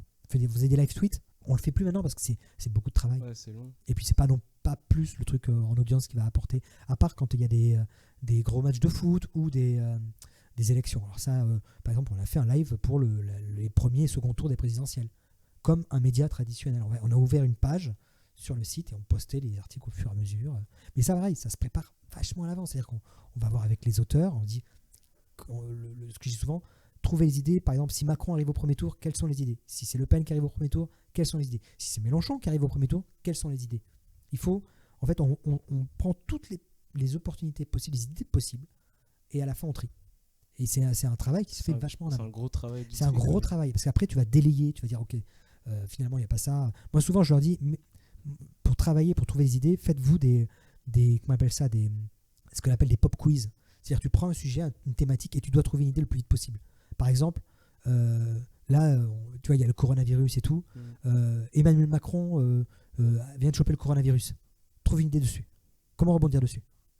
Bon, évidemment, il l'a pas, mais ça permet de faire travailler son imaginaire. Et après, tu vois, c'est comme dans les rédactions, toutes les rubriques nécro sont déjà écrites à l'avance. C'est même le premier travail des journalistes stagiaires quand ils rentrent, c'est de se taper la nécro de telle ou telle politique ou de telle vedette. Par exemple, l'abbé Pierre, il y a 3 journalistes décédés qui avaient travaillé sur la nécro avant que l'abbé Pierre décède. C'est-à-dire que quand tu lisais Le Monde, tu allais tout en bas, c'était écrit par machin, et tu avais entre parenthèses une petite croix. C'était le même article, quoi. Qui avait été retravaillé, en fait, qui était réactualisé. Genre tous les 2 ans, ou tous les 3 ans, ils réactualisaient la biographie. Des actualités. Voilà. Et en fait, à la fin, tu disais genre article écrit par machin, et tu te rendais compte que les 2 premiers journalistes qui avaient travaillé sur la nécro étaient décédés depuis. C'était assez drôle. Tellement triste. Mais tu vois, quand il y a quelques mois, il y a la nécro de Bernard Tapie a été publiée par erreur, ça a choqué beaucoup de gens. Ouais, c'est scandaleux. Bon, c'est un secret pour personne. La nécro d'Elisabeth II, elle est réactualisée chaque année. Parce que c'est pas un truc que tu vas écrire au dernier moment. C'est un truc mais voilà, il fait un truc, tu appuies sur envoi. Et du coup, moi je dis souvent, imaginez une personnalité importante. Moi je me souviens, on avait déjà brainstormé sur la mort de Johnny par exemple, avant qu'il décède, parce qu'il fallait trouver les idées. J'avais déjà brainstormé sur la mort de Chirac par exemple, parce que je savais que le jour où ça va arriver, il faut être prêt, il faut avoir tes idées. C'est pas parce que tout le monde va y aller vite, sa petite blague et tout, mais non, il faut avoir de la réactivité. Donc après, je rouvrais chaque année mon dossier Chirac, je regardais les idées que j'avais mis, je remettais d'autres, et ainsi de suite. Et dès le début, vous décidez de ne pas afficher vos noms de créateurs. Ouais, mais ça a été un petit côté. Alors, les gens ont cru qu'on voulait faire un peu à la Daft Punk, pas du tout, parce qu'en fait, en 2 clics, tu trouvais nos noms. Enfin, c'était un secret pour personne. C'était du secret de Polichinelle. Mais parce que à la base, la star, entre guillemets, c'est le Gorafi. C'est pas nous. Les gens, ils lisent le Gorafi. Ils vont pas lire Sébastien ou Pablo. C'est pour ça que vous mettez pas le nom des auteurs dans les articles. Tu regarderas The Onion, c'est la même chose. T'as pas de nom d'auteur. C'est la rédaction. Oui, nous on avait mis la rédaction. Onion ne mettait rien parce qu'il n'y a pas besoin de mettre. C'est des auteurs. Les gens sont pas dupes, ils savent que c'est des gens derrière. Mais quand tu lis The Onion, tu lis The Onion. Tu vas pas lire Michael Johnson qui est pigiste à The Onion parce que tu t'en fous en fait. Tu lis, t'as envie de te marrer. Et que si on commence à mettre quelqu'un en avant en disant c'est Clément qui a écrit cet article, c'est Fabien qui a écrit cet article, tu vas casser l'unité qu'on a créée. Et du coup, les gens, ils vont dire attends, moi je lis maintenant que les articles de Clément. Quand tu lis Le Monde, tu vas pas lire Ah non, moi je lis que les articles. Puis surtout, on a créé une entité qui est Logographie, qui est un média à part entière qui n'existe que dans la tête des gens. Et ils ont besoin de cette image-là. Si tu leur mets d'autres visages derrière qui vont se superposer, tu casses cet ensemble. Et du coup, nous, on a fait ce truc-là et ça fonctionne. Et souvent, les gens nous interpellent en disant Logographie. Ils s'en foutent de savoir qui fait quoi. Et du coup, certains même étaient un peu déçus quand on était allé au Grand Journal pour faire notre reveal. Ça a été présenté genre la grande révélation. Non, c'était pas du tout une revelation. Enfin, je veux dire. Enfin voilà, ça a fait surtout marrer les mecs de Direct 8 quand ils m'ont revu à la télé. Genre, attends, mais c'était notre photographe, ça? Ça les a fait marrer. Vous avez jamais voulu personnaliser le Logographie Pour mettre une mascotte ou quelque chose comme ça? La mascotte, au elle est là. début. C'est qui? La mascotte, c'est Jean-François Bussière. Jean-François Bussière. Les gens iront regarder sur internet, qui c'est? Alors Jean-François Bussière, c'est notre directeur général, président-directeur général. C'est ton boss, quoi. C'est mon boss. Tu le vois? Ouais, non, mais il est là depuis 2012. Des fois, il fait des petits éditos. Il a son compte Twitter. Il a près de 15 000 abonnés. Personnel? Ouais, et voilà, c'est notre boss, donc il donne son avis sur l'actualité. Et c'est la mascotte. C'est un peu le Christophe Salingro qui était le président le président de la principauté de Groenland. C'est un peu le même principe. Et il fait quoi dans la vie? Businessman? C'est un businessman implacable. Terrible. Il fait beaucoup d'argent? Il fait beaucoup d'argent. Tu vois, t'as beaucoup d'argent. Ouais. Lui, il fait beaucoup d'argent. C'est pas pareil. Ouais. C'est en gras, police 35. Et apparemment, en 2017, il a voulu se présenter aux Oui, mais élections présidentielles. un complot ourdi, là, on a empêché. Pourquoi? Je ne veux pas en parler parce que c'est encore des blessures qui sont fraîches et je sais qu'il en a beaucoup souffert. Mais peut-être que 2022, il va se il représenter aura sa revanche. sur Logographie? Non, il va se servir de ce média pour... Macron s'est bien servi des médias. Pourquoi lui, ça ne servirait pas? Genre, hein? Donc on attend Jean-François, du coup. Exactement. Et comment on fait pour se retrouver sur le Grand Journal, du coup? Tu prends un taxi, il va te chercher en bas de chez toi, Ouais. il va te déposer au pied de canal, et après tu passes devant un vigile, tu vas en salle, tu t'installes d'abord dans une petite salle de maquillage, il te poudre, après tu reviens en coulisses, t'attends, il y a tout un conducteur parce que les gens passent devant un truc, et après il te pousse devant la table, et tu essaies de monter sur le tabouret sans te casser la gueule, du premier coup. Tu essaies de rentrer le ventre parce que la télé grossit, comme on dit 2 fois, et puis voilà, ça s'est fait comme ça. En vrai, on était venu pour présenter notre livre qui sortait cette année-là, en janvier, et en préparant l'émission avec Antoine Decaune, d'ailleurs moi je veux vraiment le saluer parce que c'est grâce à lui qu'on est rentré au Grand Journal. Antoine me dit mais est-ce que vous avez fait des vidéos? Et à l'époque on avait fait 2 pilotes avec Eric Toledano et Nakash, qui eux avaient parfaitement compris l'esprit graphique, comment le mettre en image. C'est un truc qu'on avait galéré et on n'arrivait pas à trouver des chaînes. Enfin, on avait contacté des chaînes, mais aucune n'était chaude pour le diffuser. Ils ne savaient pas où nous mettre. Et même Canal ne savait pas où nous mettre. Parce qu'ils avaient Groland, ils avaient plein de trucs. Ils avaient De Groot, je crois, qui avait un truc. Ils avaient plein de choses. Et eux, ils ne savaient pas où nous mettre. On monte la vidéo à Decaune et Antoine, il fait mais c'est génial, ça, on va diffuser ça le jour où vous passez. On passe, ça se passe plutôt bien. On a un super bon retour. Paraît-il qu'on a fait autant de chiffres que Nabila à l'époque. À classe. Qui était un de nos plus gros trucs d'audience. Bon. Et 3 semaines plus tard, je crois, Canal nous rappelle genre hey, on a bien aimé ce que vous avez fait, est-ce que vous voulez pas on vous fait un contrat, et on s'est retrouvé comme ça au Grand Journal. J'ai même à dire qu'on a coulé le Grand Journal. Pourquoi? Parce que c'est une image que je dis parce qu'on a fait 1 an et demi et puis 1 an et demi après, Vincent est revenu et Vincent a fait le ménage de manière un peu musclée. C'est-à-dire que la semaine d'avant, on était certain d'avoir une émission par semaine, quasiment une quotidienne. Une semaine avant et une semaine après, on n'a plus rien. Mais c'était des pastilles dans le Grand Journal, ouais. Oui. 3 fois par semaine, c'est ça? C'était 3 fois par semaine et à un moment, à la rentrée, on aurait dû être en quotidienne. Et Vincent arrive et il place Maïté Araben à la place de Decaune et puis il fait le ménage. Il se rappelait pas de toi? Si, mais je pense que ça le faisait moins marrer. Enfin, après, il y a plein de trucs, je pense pas que ce soit personnel. Je pense qu'il n'avait rien à battre. Il a juste réorganisé l'émission comme il le voulait. Et nous, on m'a dit, non, nous, il n'y a plus le budget. Il y avait des économies à faire aussi. Et ce qui fait que, on n'est plus là à la rentrée. Et nous, on continue de faire. C'est pour ça qu'on n'a jamais lâché le site. Le site, c'est notre colonne vertébrale. Même quand on est allé sur Canal, on a continué le site comme si de rien n'était. Et en octobre, première audience du Grand Journal, nouvelle version arrive, et c'est la cata. Et là, coup de téléphone. Oui, bonjour, c'est le Grand Journal. Est-ce que vous voulez revenir? Et là, j'ai fait non. T'as refusé? J'ai refusé. Pourquoi? Parce que l'émission avait de très mauvaises critiques. On sentait que ils essayaient de surnager. Et on a eu raison parce que tu regardes le résultat derrière, ça a été une catastrophe. Ça allait de mal en pire en fait.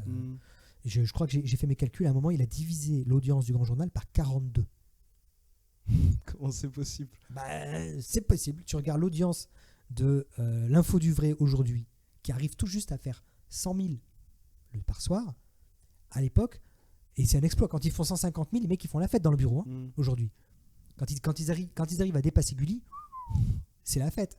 À l'époque, quand Decaune faisait moins d'1 million, tu avais des titres dans le Parisien en mode la crise à Canal+, le Grand Journal ne fait plus 1 million, comment faire et tout.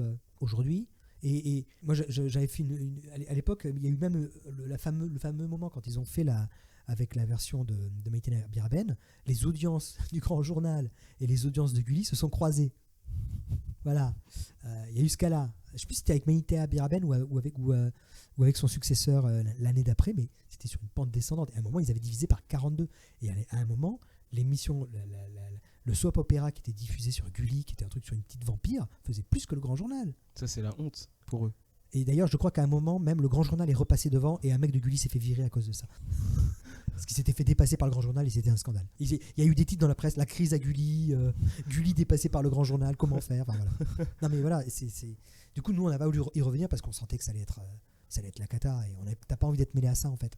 C'est le bateau qui coule et qui va t'aspirer avec. Donc on est resté sur le site et aujourd'hui, oui, je trouve qu'on a fait le bon choix. Et avant de passer au Grand Journal, vous viviez de ça ou pas? On a monté la structure progressivement, on avait une régie publicitaire, mais tout a été très long. Ça s'est pas fait en un claquement de doigts en fait. Toi, tu vivais de... Moi, je vivais de mon chômage, par exemple, auparavant. Pablo avait son travail de son côté. Et après, on a créé la société, on a créé la structure pour pouvoir nous rémunérer. Mais ça s'est pas fait en une journée. Ça a mis peut-être 1 an et demi. Non, on n'était pas sûr. Ah non, à chaque fois, ça a été un truc, on va faire la société, on verra si ça marche. On va prendre une régie publicitaire, ça nous fera des revenus. On va prendre Google Ads. Enfin, à chaque fois, ça a été qu'est-ce que ferait une société classique pour se développer? Et on l'a fait. Mais à aucun moment, quand on s'est dit on va faire ça, ça va marcher. Chaque fois, c'est un pari, quoi. Ça vous arrivait de vous réveiller en mode ok, on arrête, ça va pas marcher? Non, parce que ça a toujours marché. En fait, j'ai l'impression, moi je disais à une amie, j'ai l'impression que plus le monde va mal, mieux ça va pour nous. La preuve encore aujourd'hui, tu vois, voilà. Coronavirus. Du coup, oui, c'est ça. On fait des chiffres d'audience phénoménales parce que les gens ont envie de respirer. Et on est dans un monde qui devient de plus en plus anxiogène et les gens ont besoin de respirer. Ils ont besoin de cette parenthèse, d'aller sur un site et d'éclater de rire et de rire d'un rire qui ne soit pas coupable ou connoté. Il y a eu tellement de choses sur le rire ces dernières années. Il y a des gens qui ont confisqué le rire pour s'en servir comme outil. Je ne les citerai pas là, mais tout le monde saura de quoi je parle. Et ce qui fait qu'aujourd'hui même rire est devenu presque un outil, une arme politique. Le rire n'est pas innocent. Tu ris de quoi? Tu ris pourquoi? Tu ris à cause de qui? Et nous, on a réussi à faire, bien humblement à notre niveau, un rire généraliste, pas un rire communautariste. Pour tout le monde. Pour tout le monde. C'est-à-dire que nos fans, ils ont de 18 à 70 ans. Moi, dans les salons, les trucs de dédicace, je croise des gens qui ont 75 ans. Et qu'ils me disent « Ah, mais le Gorafi, c'est mon gamin qui m'en parle. Il n'arrête pas de me partager les articles sur Facebook. Ça me fait marrer. » Parce que, en fait, nos codes humoristiques sont aisément compréhensibles par tout le monde. Multigénérationnel. Complètement. Des fois, on va faire des références à la Cité de la Peur. Des fois, on va faire des références... Moi, mon truc préféré, c'est faire des références à des films. C'est me placer dans l'univers d'un film. Mais on fait des références Cité de la Peur. Les gens comprennent les clins d'œil qu'on fait. Il n'y a pas besoin de comprendre Kaamelott, par exemple, pour comprendre de quoi on va parler. On fait pas de mèmes. Tu vois, en ce moment, le cross. Ouais, je me suis posé la question. On fait pas de mèmes. Pourquoi? Parce que est-ce que le monde fait des mèmes? Non. Voilà, t'as ta réponse. On est un média traditionnel. On fonctionne comme un média traditionnel et on s'adapte en fonction de ce que font les autres médias. Donc s'ils se mettent à faire des mèmes un jour, on fera des mèmes, mais on fera des parodies de mèmes. Si par exemple, on va lancer notre gamme de podcasts bientôt, parce que les médias font des podcasts. D'ailleurs, je t'encourage à faire des podcasts. Okay, c'est un truc qui est pas mal. C'est à la mode aujourd'hui. Hein. Merci franchement, beaucoup. Il y a un truc, il y a un créneau. Donc, fonce, dépêche-toi. Mais à chaque fois moi je regarde les médias, par exemple, tu vois, à un moment, il y avait toutes les rubriques de fact-checking qui se sont créées. Donc, on en a fait une. Il y a eu des tournures de phrases qui reviennent très souvent. À une époque, c'était qui est machin qui a fait ceci. Par exemple, qui est Emmanuel Macron qui a été élu président de la République française. C'est la réponse dans la question.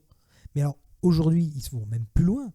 Ils auront ajouté le vraiment. C'est-à-dire, qui est vraiment Emmanuel Macron élu président. Je dis Emmanuel Macron, mais des fois, c'est un mec dans. Peu importe. Qui est vraiment Kylian Mbappé, la nouvelle recrue phénoménale du PSG. Tu vois, avant, ils auraient dit qui est Kylian Mbappé, la nouvelle recrue phénoménale du PSG. Maintenant, c'est qui est vraiment. C'est genre, on te dit pas tout. Avec des trucs que tu sais pas sur Kylian Mbappé. Et ça va te choquer. Tu vois, moi, j'adore, c'est le côté vraiment. Genre, attention, on a des trucs. On a des infos. Et nous, on s'amuse avec ça. Du coup, nous, on va faire ce genre de rubrique. Là, on commence aussi à faire des rubriques sur l'alimentation. On avait fait Gorafi Madame à une époque, Gorafi Sport. On développe en fonction des médias traditionnels. C'est pour ça que moi, je fréquente pas du tout les pages de mèmes, même francophones, Nurchi aussi. C'est un truc Pourtant, ça pourrait vous inspirer. Et justement, c'est ça le pire. C'est que, imagine, je vois une idée là-bas, que je trouve bien, je la réutilise. C'est du plagiat. Littéralement, c'est du piège, c'est du vol. Moi, je me force à trouver mes idées par moi-même. Tout seul. Parce que c'est très facile d'aller sur ces pages et d'aller, ah tiens, ça c'est drôle, je le prends. Et tu vois, hier par exemple, on a fait un article, c'était Éric Zemmour demande que le coronavirus soit rebaptisé coronavirus. Et quelqu'un est venu me voir en me disant, ouais, mais j'ai fait cette idée il y a 3 semaines sur une page de mème. Je fais, mais mec, ta page, j'y vais pas. Je savais même pas que t'existais en fait avant. Ouais, je veux être cité comme dans le commentaire comme c'est moi qui ai trouvé le titre. Mais quel honneur. Parce que c'est moi qui ai trouvé le premier. Mec, je sais pas qui tu es, je connais pas ta page. Il voulait le nom de l'auteur. Oui, prouvez-moi qu'il n'est pas allé sur la page. Je peux le prouver, c'est moi qui l'ai écrit. Donc je connais pas ta page, je sais pas qui tu es. Tu me sors de. Et ça arrive souvent. Je sais pas. Il y a aussi l'effet copy comics qui a créé une suspicion qui fait que maintenant on a l'impression que personne ne peut avoir d'idée originale. Mais tout le monde copie sur tout. Tout le monde copie seulement. Et moi, je vais pas avoir ces pages-là pour justement ne pas être tenté de reprendre cette idée, de me forcer à réfléchir par moi-même. Les seules pages de satire que je vais lire, c'est The Onion et Dailymash, pour voir un petit peu dans quel univers ils évoluent. Mais je ne lis pas le reste de la presse satirique française, je ne lis rien, pour justement ne pas être tenté de reprendre une idée, de dire ah tiens c'est pas mal, ouais, je vais l'adapter, personne ne le verra. Et comment tu trouves ton inspiration et comment les autres auteurs trouvent leur inspiration? Moi c'est constamment la lecture des tweets, la lecture de la presse, et puis c'est du remue-ménage permanent. C'est des fois une idée qui va rentrer là et qui va maturer pendant quelques semaines, quelques jours, et à un moment elle va ressortir et j'ai mon idée. Ça peut être n'importe où, ça peut être sur mon vélo, dans le métro. Je rentre dans mon palais mental, un peu façon Sherlock Holmes. Je vois mes idées, je les visualise. Je fais des assemblages d'idées. Qu'est-ce que je pourrais associer à ça? Tu vois, hier, par exemple, je vois passer le long truc de fact-checking de l'AFP à propos du coronavirus qui disait... Vrai ou faux? Voilà, vrai ou faux, 30 trucs débunkés. Genre, non, la cocaïne ne guérit pas du coronavirus. Ils ont dû faire un article pour justifier ça. L'AFP. L'AFP, pour dire non, la cocaïne ne guérit pas du coronavirus, quoi.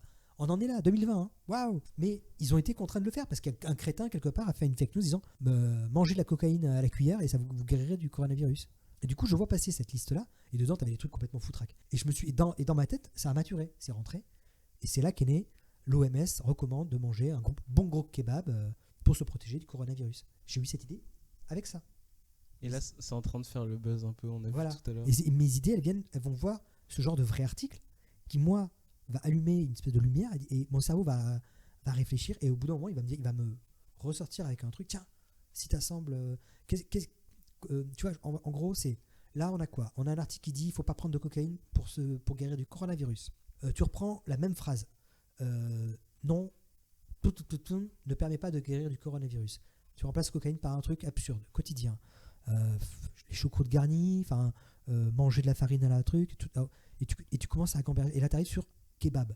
Ah, kebab, tout le monde mange du kebab. Sauce samouraï, tout le monde connaît. Et là, après, tu fais ta tournure. L'OMS recommande de manger un kebab pour se protéger du coronavirus. Recommande de manger un kebab. Il faut un truc plus familier, un bon gros kebab. Tu vois, tu rajoutes une petite touche de familiarité parce que tu dis pas ouais je vais me faire un kebab.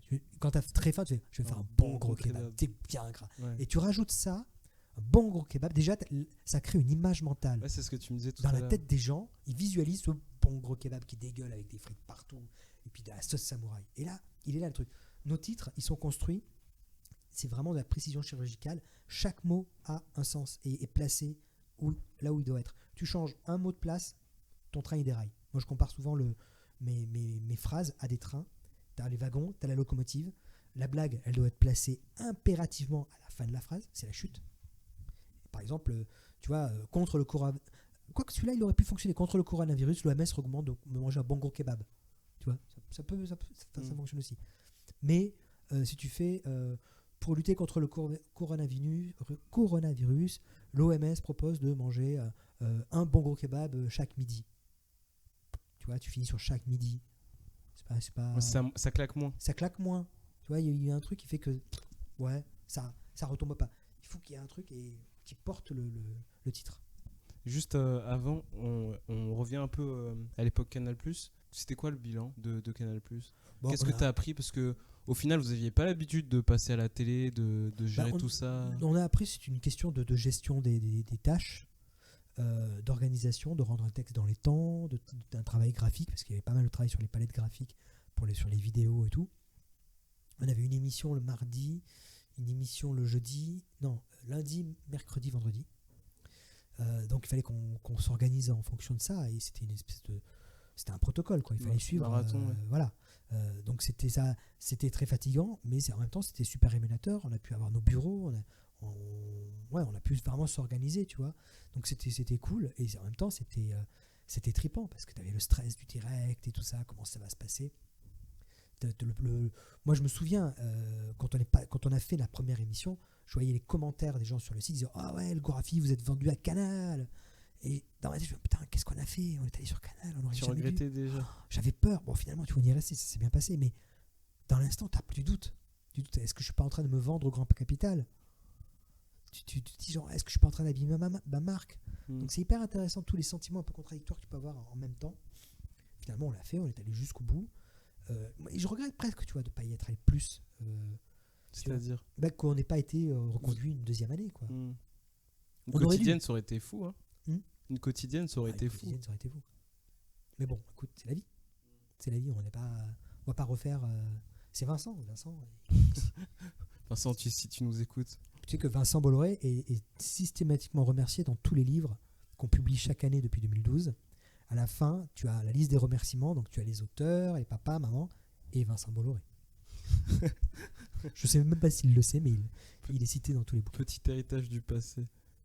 Et du coup, ouais, vous décidez de publier des livres. Oui, en fait, c'est pas qu'on a décidé, c'est qu'une maison d'édition a compris qu'il y avait de l'argent à se faire. Ils nous ont contactés dès 2013, donc on a fait des recueils et qui sont publiés chaque année à Noël. Donc on a fait 3 années avec De Noël, et là depuis 6 ans on est avec Flammarion. Et c'est des petits recueils qui ça marche bien. Ouais, ça permet aux gens aussi de se retrouver à l'été, d'avoir un rendez-vous annuel. En plus, c'est avec une thématique différente. On a fait une encyclopédie, on a fait un almanach, on a fait un atlas des régions. Donc à chaque fois, on change de format. Donc ça permet de diversifier et de s'amuser, quoi. Enfin, on n'est pas constamment enfermé dans un simple recueil d'articles qu'on a déjà publié. Ouais, on a fait ça 3 années. Bon, on a eu envie de faire autre chose. C'est du contenu nouveau à chaque fois? Oui, inédit. Ça demande du travail. C'est du travail. C'est beaucoup de travail. Ça te prend 3 mois de l'année dans lesquels tu vas faire que ça. Que ça. En plus du site. Donc tu fais que ça. Tu sors de là, t'es genre écrasé. Relecture, envoi des manuscrits avant mi-juin de chaque année, parce qu'il faut l'imprimer, relecture pour publication début novembre. Mais chaque année, le marathon mars, là, on est dedans, hein. Mars-juin. Ça va commencer là. À chaque fois, on se dit, ouais, on va commencer en décembre, on va prendre notre temps. Comme ça. Ouais, chaque fois. Jamais. Et chaque fois, on est le 15 mars. Et genre... Bon, d'habitude, je crois que le pire, je me souviendrai toujours, c'est le dictionnaire, l'encyclopédie du Gorafi. Il a été littéralement improvisé, je me souviens, parce qu'on était hyper en retard. Et je me souviens de notre éditrice qui nous dit ouais, en fait, là, il nous faudrait 180 000 caractères, on n'a que 30 000, et vous devez rendre les textes après la semaine prochaine. Comment vous faites? Comment on fait quand c'est comme ça? On improvise. Mais tu peux pas. J'ai improvisé littéralement. Et ce qui est génial, aujourd'hui, quand je le relis, tu as des définitions qui sont excellentes parce que c'est des punchlines que j'ai trouvées. Musée, lieu d'endroit où sont stockés tout ce que les pays européens ont emprunté dans d'autres pays d'Afrique. Mais c'est littéralement ça, quoi. Bar, je me souviens, c'était garderie pour adultes. Halte garderie pour adultes. Que des trucs comme ça. Et à chaque fois, je prenais un mot et je regardais qu'est-ce qui pouvait m'inspirer et tout ça. Et je te jure, j'ai fait ça. Mais t'as écrit combien de mots par Je jour? sais plus, mais j'ai bouclé le truc en 3 semaines. Après, j'ai eu l'aide des autres auteurs. Hein. Mais on a réussi à boucler. On avait tardé, on avait repoussé, je sais plus pourquoi. Et à un moment, je me suis dit, mais ouais, putain, on est vachement en retard. Et je me souviens, ouais, on a envoyé les trucs mi-juin. Mais on a carburé. Aujourd'hui, moi, je suis très fier de ce qu'on a fait sur l'encyclopédie. Il y a des trucs qui me font pisser de rire quand je les relis. Et il y a cette spontanéité du truc qui jaillit. Genre, tac. Sous la pression. Sous la pression. Je travaille très bien sous la pression. C'est assez marrant. Et du coup, ça m'amène à te demander, il y a combien de personnes qui travaillent au Gorafi? Alors, on est à peu près 612 dans Ça, 14 pays différents. Donc, du coup, il y en a 5 agences dispersées dans le monde. Alors, on a une dizaine, quinzaine de pigistes à peu près qui travaillent en permanence. Enfin, en permanence, en fonction de l'actualité. Vous recrutez ou... On recrute, mais c'est souvent du bouche à oreille. C'est par rapport aux gens que je connais. Quelqu'un va me dire, ah tiens, tu devrais tester machin, il est pas mal. Mais sinon, une fois, on a essayé d'ouvrir le recrutement via Internet. On a reçu, je sais pas moi, 200 mails. C'était nul. C'était nul. Vraiment? 200 mails, il y avait un truc qui était pas mal. Parce que c'est du travail. Tu t'improvises pas. On reçoit quantité de mails de gens qui nous envoient les idées. On ne prend rien. On ne prend pas de titre en extérieur. Tout est écrit en interne. Et qu'est-ce qu'ils font les pigistes sur leur autre temps? Ils sont humoristes, certains travaillent à quotidien, certains travaillent aussi avec Pablo, certains travaillent à la propagande de Moscou avec Vladimir Poutine. Enfin, chacun s'occupe. Hein. Ils ont des postes un peu à droite à gauche. Et comment vous travaillez chez le Gorafi du coup une semaine type? Une semaine type, ça va commencer le lundi. On va faire l'horoscope. On va déjà voir un peu ce qui va se passer dans la semaine. Du coup, tout le monde t'envoie les idées? Non. On fait une conférence de rédac par mois. Une conférence de rédac, c'est-à-dire en gros, je les préviens une semaine en avance en disant lundi, conf de rédac. Donc, ils vont lister leurs idées sur leur drive. Ils envoient tous leurs titres. Et on parle bien de titres et pas d'idées. C'est-à-dire que quand l'auteur propose son truc, il va pas faire on pourrait faire un article sur François Hollande qui devient un extraterrestre et qui voyage dans le temps. Ce serait trop long. Non, je veux un titre. C'est vraiment le titre. Voilà, moi je fonctionne au titre. Et du coup, ils ont une semaine pour remplir leur dossier. Le lundi arrive, je remplis ce dossier, je le mets dans un dossier en commun. Eux, ils y auront tous accès et ils vont voter pour les titres qui les font le plus marrer. Et à partir de là, quand un titre a un certain nombre de likes, en quelque sorte, l'auteur ça valide l'écriture. Oui. Vous votez entre vous? Oui, mais personne ne sait qui a écrit quoi. Il n'y a pas les noms. À part toi. À part moi. Alors après, des fois, je m'amuse à tricher. Je rajoute mes propres titres. J'invente des titres parce que moi, je continue d'écrire. J'écris quasiment 70% encore aujourd'hui des articles. Et du coup, je rajoute mes titres à moi entre les leurs pour voir s'ils suivent, pour voir s'ils ont remarqué des trucs. Et en général, ils ne remarquent même pas. Ça marche. Chaque mois, ils doivent trouver des fois même, je m'amuse à trouver des titres nuls, mais genre des trucs que jamais, et je les place pour voir s'ils vont liker ou pas, pour voir s'ils vont dire attends, il y a un truc. Et un jour, un mec m'avait testé, il a fait pareil pour voir si je lisais les trucs, et je suis allé le voir, fait excuse-moi, mais ton titre là, t'es sûr que tu veux vraiment me le proposer? Et après, je lui fais ok, c'est un faux titre. Il me fait oui, c'est un faux titre. Mais il me fait ça fait plaisir que tu l'aies remarqué parce que ça veut dire que tu lis mes titres et que tu voilà. L'arroseur arrosé quoi. Non, mais il a vu que je lisais mes titres quoi. Enfin, ça veut dire que j'examinais. Enfin voilà, je faisais pas juste un copier-coller et puis démerdez-vous. Je lisais vraiment les trucs. Vous êtes un peu les maîtres du putaclic en fait. Ah non, pas du tout. Ah non. On fait des titres efficaces qui fonctionnent, qui deviennent virales, mais pas du putaclic. Nos titres ne sont justement pas putaclic. Aucun article du Gorafi n'est gratuit, par exemple. La blague est toujours justifiée. Elle est toujours là, elle est travaillée. Elle n'est pas là pour être cliquée, partagée massivement. Okay. Elle doit l'être. Il faut qu'elle le soit pour nous. On a besoin que ce soit fasse le buzz. Mais elle n'est pas conçue dans cette optique-là. Moi, par exemple, je dis souvent, ça ne m'intéresse pas d'écrire Emmanuel Macron est un extraterrestre. Ça, c'est du putaclic, pour le coup. Moi, ce qui m'intéresse, c'est d'écrire les extraterrestres démentent qu'Emmanuel Macron soit l'un des leurs. Ça m'intéresse. Là, il y a une histoire derrière. Là, tu peux raconter un truc. La blague pour la blague, ça m'intéresse pas. C'est de l'actu trash, facile. Oui, ça va être partagé, ça va faire du chiffre, mais ça m'intéresse pas. Et Et c'est quoi vos articles qui marchent le mieux? Bon, ça dépend en fait, tu peux pas deviner vraiment. Le type d'article. Il n'y a pas de type. C'est-à-dire, tu vois, hier, à l'article Il pleut, il a cartonné. Un article plus. Moi, ce que j'appelle, c'est vraiment l'univers Gorafi étendu. C'est par exemple quand les 80% des placards sont des portails temporels vers des mondes magiques. Donc, petite référence à Narnia, qui est un article très construit. Il a cartonné. Il a rencontré son public. Il n'a pas été un carton, mais les gens, ça les a fait marrer. Parce que c'est pas un article qui est connecté à l'actualité. Moi, j'adore ça. C'est hors actu. Ça parle complètement d'autre chose et ça permet aux gens d'évacuer. Et ça, tu peux jamais. Il y a une chance de peu que ça marche pas. S'il rencontre pas son public, il rencontre pas son public. C'est la vie. Il n'y a pas d'article type. Je dis souvent, il n'y a pas de recette idéale. Il n'y a pas de mauvais angle. Il faut juste trouver le bon angle pour exploiter une histoire. Tu vois, dans le message que je t'ai envoyé sur Facebook, je te disais que moi, je faisais que repartager les articles. D'ailleurs, je m'excuse auprès de tous mes amis parce qu'ils reçoivent tout le temps du Gorafi dans leur fil. C'était toi. Putain, je me disais, je recevais que toujours un mec qui partage, je savais pas qui c'était. Genre le truc, il était méga nul. Genre, si vous voulez partager pas. Ah, partage. C'était toi. C'était moi. Toi et ma maman, en fait. C'est grâce à vous qu'on existe. Deux. Et est-ce que tu sais si c'est le cas de plein de lecteurs? Est-ce qu'il y a plein de lecteurs qui font que lire Ah, bah évidemment. Oui. Et ça te dérange pas? Bah non. Mais après, moi je regarde mes chiffres, on fait 2 millions de visites par mois, 1,5 million, 2 millions. Pour la présidentielle, on est monté à 4 millions, on a doublé nos chiffres d'audience. À 20h, le soir du premier tour, il y avait 15 000 personnes sur le site. Donc ces gens-là, ils lisent, ils ne partagent pas que les titres. Et pourquoi vous avez supprimé la section commentaires? Parce qu'en fait, on a eu une attaque d'os juste après Notre-Dame. Et en fait, on a eu des commentaires spam et qui alourdissaient le serveur. On n'a pas eu le choix de virer ça parce que sinon le site crachait. Le site crachait. On l'a supprimé et puis c'est pas plus mal parce que c'était du temps de modération. Et les gens se fritaient dedans. Enfin, c'était insupportable. Honnêtement, ça demandait du temps que moi j'ai pas. Et on l'a supprimé. Ça a râlé un peu. Puis finalement, les gens, maintenant ils commentent sur Facebook. C'est pareil. Mais oui, c'est vrai qu'on a eu une bonne communauté pendant 6 ans. 8 ans, les gens ont commenté. Mais c'est vrai que là, moi, tous les jours, c'était 300-400 commentaires spam à enlever. Il y a un moment, c'est énorme. C'est énorme. Est-ce que tu pourrais nous expliquer la différence entre fake news et ce que vous faites, vous? C'est ce que je te disais tout à l'heure.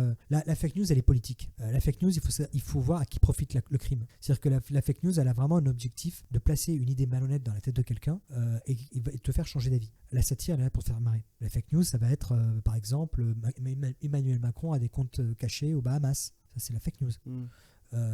Nous, la satire, ce serait Emmanuel Macron estime que les Bahamas ne sont pas assez dignes pour recevoir son compte en banque. Tu vois, même sujet, mais on le traite différemment. Ouais. Après, il y a eu aussi le fait que nous, on a été victime de ce qu'on appelle un blanchiment de fake news. C'est-à-dire que c'est une news à nous qui a été reprise, manipulée, transformée avec la vidéo pour en faire une fake news. C'est l'affaire du Emmanuel Macron dit que quand je serre la main d'un pauvre, je me sens sale toute la journée. Tu peux nous expliquer un peu Alors ça, c'est un article qu'on a fait en 2016, un an avant la présidentielle. À l'époque, Macron fait plusieurs déclarations un peu méprisantes, genre l'affaire du fameux moi pour m'acheter une chemise, je travaille. Il a fait plusieurs déclarations comme ça. Donc on fait cet article. Emmanuel Macron, : ouvrez les guillemets, quand je serre la main d'un pauvre, je me sens sale toute la journée. Fermez les guillemets. L'article marche bien, on publie en juin 2016. Il a son petit succès. Arrive le soir du premier tour, nous on ouvre un live, on bombarde d'articles. Et passé 20h, je remarque que sur le site, il y a 15 000 personnes sur le site et 5 000 personnes sur cet article qui est revenu au goût du jour. Après, je me dis, les gens ont dû taper Emmanuel Macron dans Google. C'est normal. L'article est marrant en plus. 2 jours plus tard, tu as le fameux passage quand ils arrivent en Picardie sur l'usine de François Ruffin, où quand il est interpellé en disant vous voulez nous serrer la main, monsieur Macron, vous sentez pas sale? Et là, je me dis genre, oula, qu'est-ce qui se passe là? Parce que d'ordinaire, les gens ils savent que c'est fake, mais ils le relayent en mode c'est drôle. Mais là, le mec était vraiment sérieux. Et je me suis rendu compte qu'en fait, cette news avait circulé sur les réseaux, accompagnée d'une vidéo montée, qui était un montage, où on voyait Emmanuel Macron serrer la main de pêcheurs, de pêcheurs, et après se laver les mains dans sa voiture.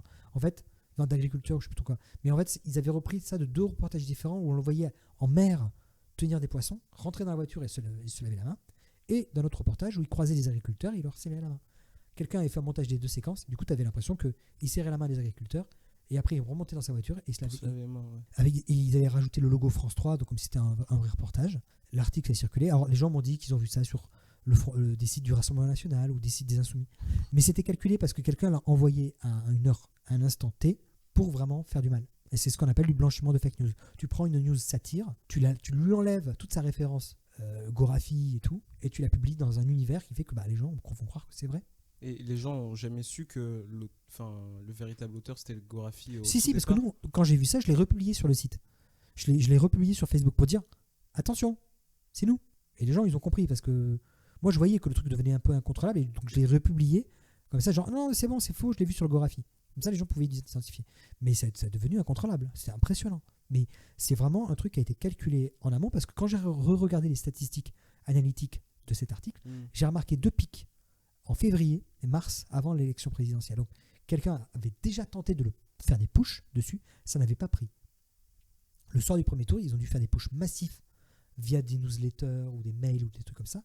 Mais l'article a été diffusé au tel point que moi, j'ai 5000 personnes qui sont arrivées instantanément. Donc, il y avait vraiment une organisation, c'était planifié. C'était destiné à vraiment torpiller Macron en se servant de nous. Mais nous, voilà, les gens nous disent, mais moi, souvent, on me dit, est-ce que vous referiez ce genre d'article ? Moi, souvent, alors, une de mes réponses, c'est, je ne peux pas vous répondre parce que le contexte n'est pas le même. Oui, je sais pas, moi, je dis souvent, je ne refais pas 2 fois le même article. Mais et là, le truc, c'est qu'on a un article qui nous a été volé, trafiqué, et le contexte est différent. À l'époque, nous, on fait des articles, on a fait toute une série sur Macron qui était justement un peu méprisant, et qui s'inscrivait dans cet univers-là. Donc, à chaque fois, nos articles, ils s'inscrivent dans ce truc-là. Donc, je ne peux pas dire, je referai cet article-là, si c'était à refaire. Ça n'a pas de sens, je ne peux pas répondre à cette question. Ça dépend du contexte. Ça dépend du contexte, je ne peux pas répondre. Et quelqu'un a interprété ça en disant Gorafi s'autocensure, ils ont peur. Je ne peux pas répondre moi à cette question. On continue. La vraie question, c'est est-ce que vous referiez les articles sur Macron ? Bien sûr. Pourquoi on s'arrêterait de faire des articles sur Macron ? En quel honneur ? Vous en faites sur tout le monde. On en fait sur tout le monde. Est-ce que vous arrêteriez de faire des articles satiriques pendant la présidentielle ? Et pourquoi on arrêterait de faire des articles satiriques durant la présidentielle ? Oui, mais parce qu'il y aurait les fake news. Mais les gens, ils sont quand même suffisamment intelligents pour comprendre quoi ils lisent. Moi, je me souviens pendant la présidentielle, les gens nous disaient oui, vous devriez arrêter de publier pendant 15 jours, le temps que. Vous êtes sérieux ? Vous êtes vraiment sérieux ? On a eu ce genre de message. Genre, oui, mais la situation est tellement envenimée, vous comprenez pas, les gens sont à tuer à toi. Vous allez empirer la situation de la France. On nous accusait de ça. On nous accusait d'empirer. Et merde, on a envie de s'amuser, on est des guignols, on est des bouffons. Et c'est ce qu'on est, on n'est pas là pour donner des leçons. Souvent, les gens nous disent ah, mais vous envoyez un message. Ouais, j'envoie quel message ? Ah, et grâce au Gorafi, on apprend des trucs. On apprend quoi ? On est des bouffons, on est des rigolos, c'est tout ce qu'on est. Hein. On n'a aucune crédibilité, et on ne prétend pas à donner plus que ça. On n'est pas là pour ouvrir l'esprit des gens. Et si on devenait ça, si on devenait moralisateur, on deviendrait chiant. Et les gens, ils arrêteraient de nous. Ça serait plus drôle. Ouais. Ça serait plus du tout drôle. Si chaque article du Gorafi se transformait en leçon de morale, la leçon de choses du jour, qu'est-ce qu'il faut faire, comment il faut penser, et que ça, c'est pas bien. Non, mais au secours. Mais ça vous arrange un peu quand un article est repris évidemment, oui, non, mais c'est cool, c'est la viralité. À la télé ou. Et oui. Christine Boutin, je crois. Christine Boutin, le tweet qu'on avait fait, mais qui était phénoménal, où elle arrive sur BFM en déroulant son petit papier, parce qu'elle avait écrit sur un papier. C'est dire, c'est ça qui est énorme, parce que tu regardes la vidéo, elle déplie son petit papier, elle le lit. C'est phénoménal ce passage-là. Moi, j'ai cru que c'était une blague. Quand un pote m'a dit Christine Boutin vient de te citer sur BFM, j'ai cru qu'elle nous avait cité en mode genre oui, c'est comme le Gorafi. Je m'attendais pas à ce qu'elle nous ait cité au premier degré à ce point-là. C'était phénoménal. Et les gens ont su, ils sont partis taper la news et ils ont su que c'était vous. Ah oui. Vous, ça fait un pic incroyable. C'était phénoménal. Meilleure pub. Ah bah oui, clairement. Mais on nous le redit encore aujourd'hui. C'était phénoménal. Et vous jouez un peu de ça ou pas ? Non, parce qu'on ne casse pas le personnage. Sur le compte Twitter, Facebook, on ne casse pas le personnage. On est toujours le Gorafi. On va répondre aux fans, mais on va toujours rester dans notre personnage du Gorafi. C'est-à-dire que, on reste cette entité du journal satirique qui ne sait pas qu'il est lui-même satirique. Parce que pour lui, c'est le Figaro qui est satirique. C'est le Figaro qui publie des fake news. Pas nous. Nous, on est vrai. Jusqu'à preuve du contraire. Mais on est vrai. Et tu penses pas que ça décrédibilise Est-ce que tu penses pas que ça décrédibilise ? Non. Vas-y, décrédibilise. Tu veux décrédibiliser ou décrédibiliser ? Est-ce que tu penses pas que ça donne une mauvaise image Tu penses pas que ça donne une mauvaise image des journalistes quand ils reprennent vos news ? Enfin, ça veut dire qu'ils font pas bien leur travail, quoi. Non. Que les journalistes nous reprennent, c'est arrivé au tout début. Il y avait El Corriere della Sera en Italie qui avait repris notre news sur 90% des hommes pensent que le clitoris est une marque de Toyota. Tu avais une agence polonaise qui avait repris l'affaire du Gorafi. Plus récemment, tu avais une agence de presse algérienne qui avait repris Marine Le Pen qui veut faire construire un mur autour de la Méditerranée. Mais ça traduisait plus la peur qu'elle représente auprès d'eux. J'adore l'excuse qu'ils ont donnée après. Oui, mais on avait un rédacteur en chef qui était malade, il n'y avait qu'un stagiaire. Oui, non, mais les mecs, vous avez merdé, c'est bon, ça arrive à tout le monde. Hein, bon. Mais le vrai truc qui se passe aujourd'hui, visualisez un tableau dans votre tête, vous tracez une verticale et une horizontale. En haut, vous avez le degré de stupidité. Sur l'horizontale qui part vers la droite, vous avez le temps. Vous tracez une ligne fluctuante au niveau le plus bas. Elle a des hauts, elle a des bas. Cette ligne, c'est la ligne de stupidité de titre de presse classique. C'est la stupidité qu'on rencontre en lisant la presse quotidienne régionale. Enfin, voilà, ça peut être des faits divers amusants, insolites. Voilà. Des fois, il y a des petits trucs genre il appelle la gendarmerie 14 fois en 1 heure. Et puis des fois même, la vie elle-même est insolite. Bon. Toujours sur ce graphique, vous tracez une ligne toujours fluctuante, un peu plus haut. Genre 1 pouce plus haut, dans le sens qui vient croiser la verticale. Ça, c'est la ligne des titres stupides du Gorafi. C'est-à-dire une stupidité qui est un peu plus élevée, avec des titres parfois très stupides, des titres parfois moins stupides, qu'on va mettre en évidence le quotidien des gens, l'absurdité des comportements, comment les gens réagissent entre eux. Voilà. Et des fois, on va faire des titres plus stupides, plus accrocheurs. Genre, trop souriant dans le métro, il finit en garde à vue. Je sais pas, des trucs vraiment... la sauce samouraï qui permet de guérir du coronavirus. Ou 80% des Français d'accord pour jeter du gel hydroalcoolique par Canadair sur Mulhouse. Voilà, mais un coup on va monter, un coup on va descendre. Mais on va rester dans une moyenne. Encore au-dessus de cette ligne, vous allez tracer la ligne des fake news trash, qui elle est vraiment des news trash piégées pour piéger. Vous revenez à votre toute première ligne que vous aviez tracée, les titres de presse normaux. Et à un moment, vous allez la faire remonter cette ligne, progressivement. Une courbe qui monte. Et qui va monter jusqu'à croiser notre ligne, à nous. Et elle va s'élever même un peu plus.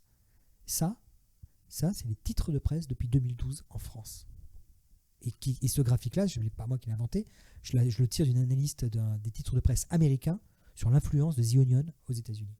En gros, j'ai cru que tu avais mentalisé tout l'écosystème de la presse. Un petit peu. Non, mais en fait, en gros, les titres de presse français classiques, ils ont vu quoi ? Ils ont vu que nos titres à nous sont partagés massivement sur les réseaux sociaux. Pourquoi ? Parce qu'ils sont drôles, ils sont amusants, ils font du clic. Ça se partage beaucoup, il y a de la viralité. Ils se sont dit, le Gorafi fait des titres drôles, on va faire des titres drôles pour être partagés.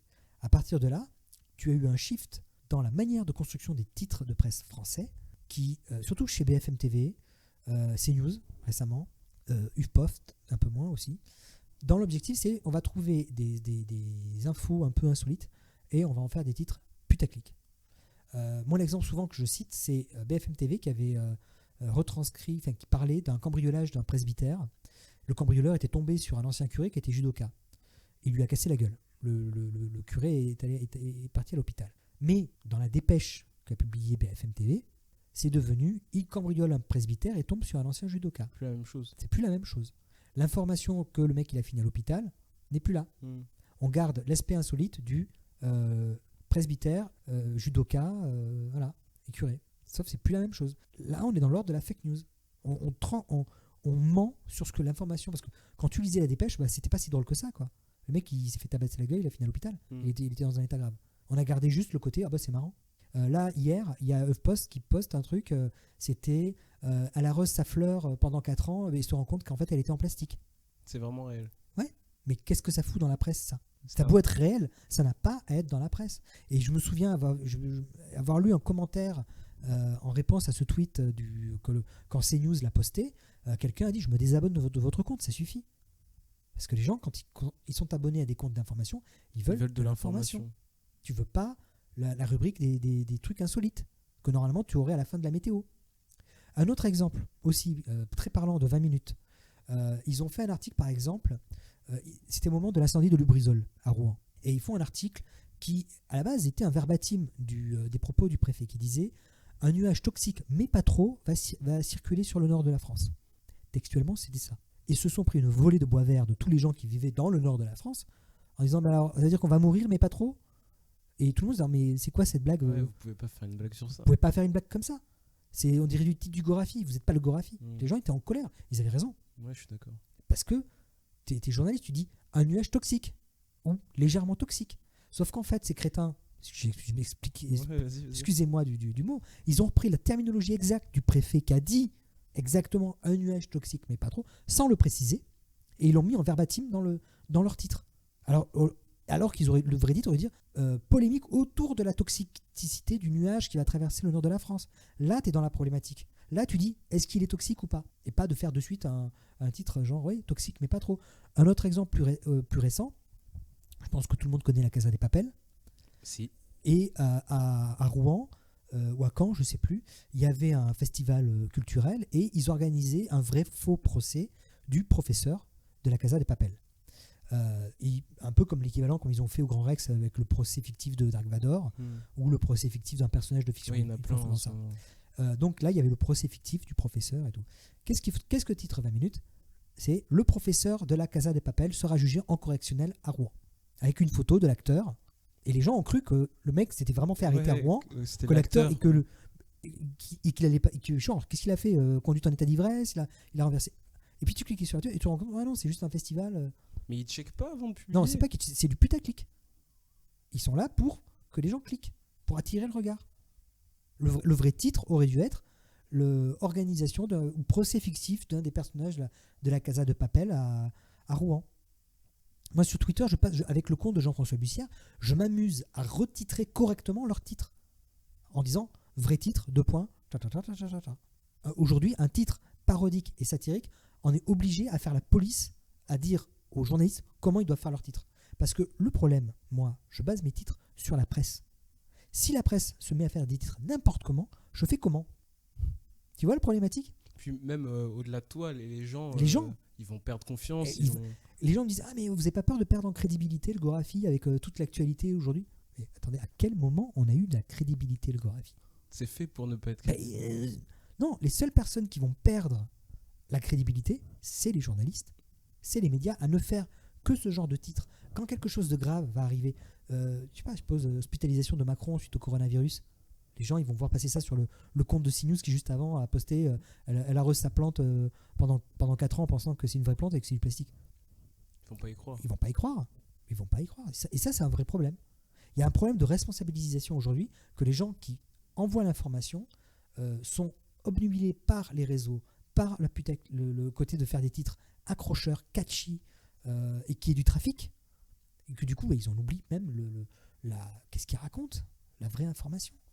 Et ça, c'est un vrai problème. Et moi, ça fait 8 ans que je fais ça, depuis 2012, donc j'ai vu les médias se transformer. Moi, je me souviendrai par exemple, un autre exemple tout simple.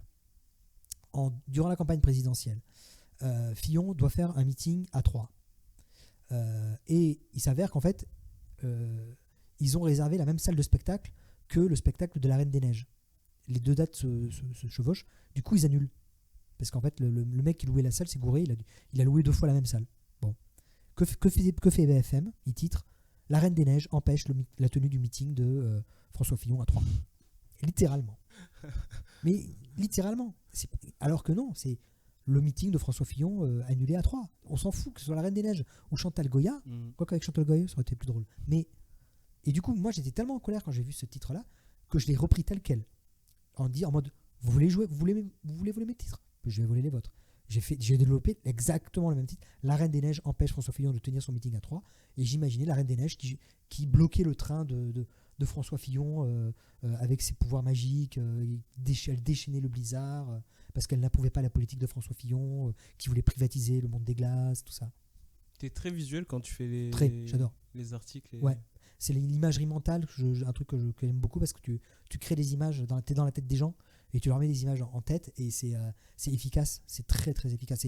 C'est comme ça qu'on capte les gens et je pense que c'est pour ça que les gens lisent autant nos articles, c'est parce qu'on a cette puissance d'imagerie visuelle qu'on n'a même pas besoin de faire du Photoshop en fait. Tu vois, quand j'ai fait un article il y a quelques années, c'était Manuel Valls surpris en burkini sous sa douche, où en fait l'article racontait qu'il voulait tester le burkini en se mettant sous sa douche, et on n'a même pas eu besoin de faire un photomontage de Manuel Valls dans une burkini sous une douche, ça fonctionnait. C'était, ou alors une autre fois c'était à l'époque où Manuel Valls était à fond sur la laïcité, c'était ouvrez les guillemets, laïcité Manuel Valls, laïcité. Et en fait, tout son interview, c'était, on posait des questions à Manuel Valls, il disait laïcité. Et à un moment, on dit, entre parenthèses, Manuel Valls ouvre sa chemise, se caresse le téton en criant laïcité. Et il y avait plein de gens qui avaient commenté, mon Dieu, mais j'ai cette image mentale dans la tête maintenant, c'est horrible. J'ai donné des cauchemars à plein de gens, j'en suis très, très content. Et est-ce que vous interdisez certains sujets ou non, certaines façons de faire? Il n'y a pas de sujet interdit, c'est une question d'angle, c'est tout. Il n'y a pas de sujet interdit. Par exemple, avec Canal, on a pu traiter tous les sujets, sauf Luc Besson, je ne sais pas pourquoi. Mais on a fait des sujets sur l'avortement, sur les violences en Inde, sur Ben Laden, parce qu'il faut arriver à le bon angle. À partir du moment que tu as le bon angle, tu es inattaquable. Tu penses qu'on peut rire de tout? Pour rire de tout, il faut juste arriver avec le bon angle. Il n'y a pas de truc, aucun titre, moi, comme je dis, aucun titre n'est gratuit, il faut tout que soit justifié. Et tu arrives avec le bon angle, les gens peuvent rien dire. Ouais, on arrive sur la fin.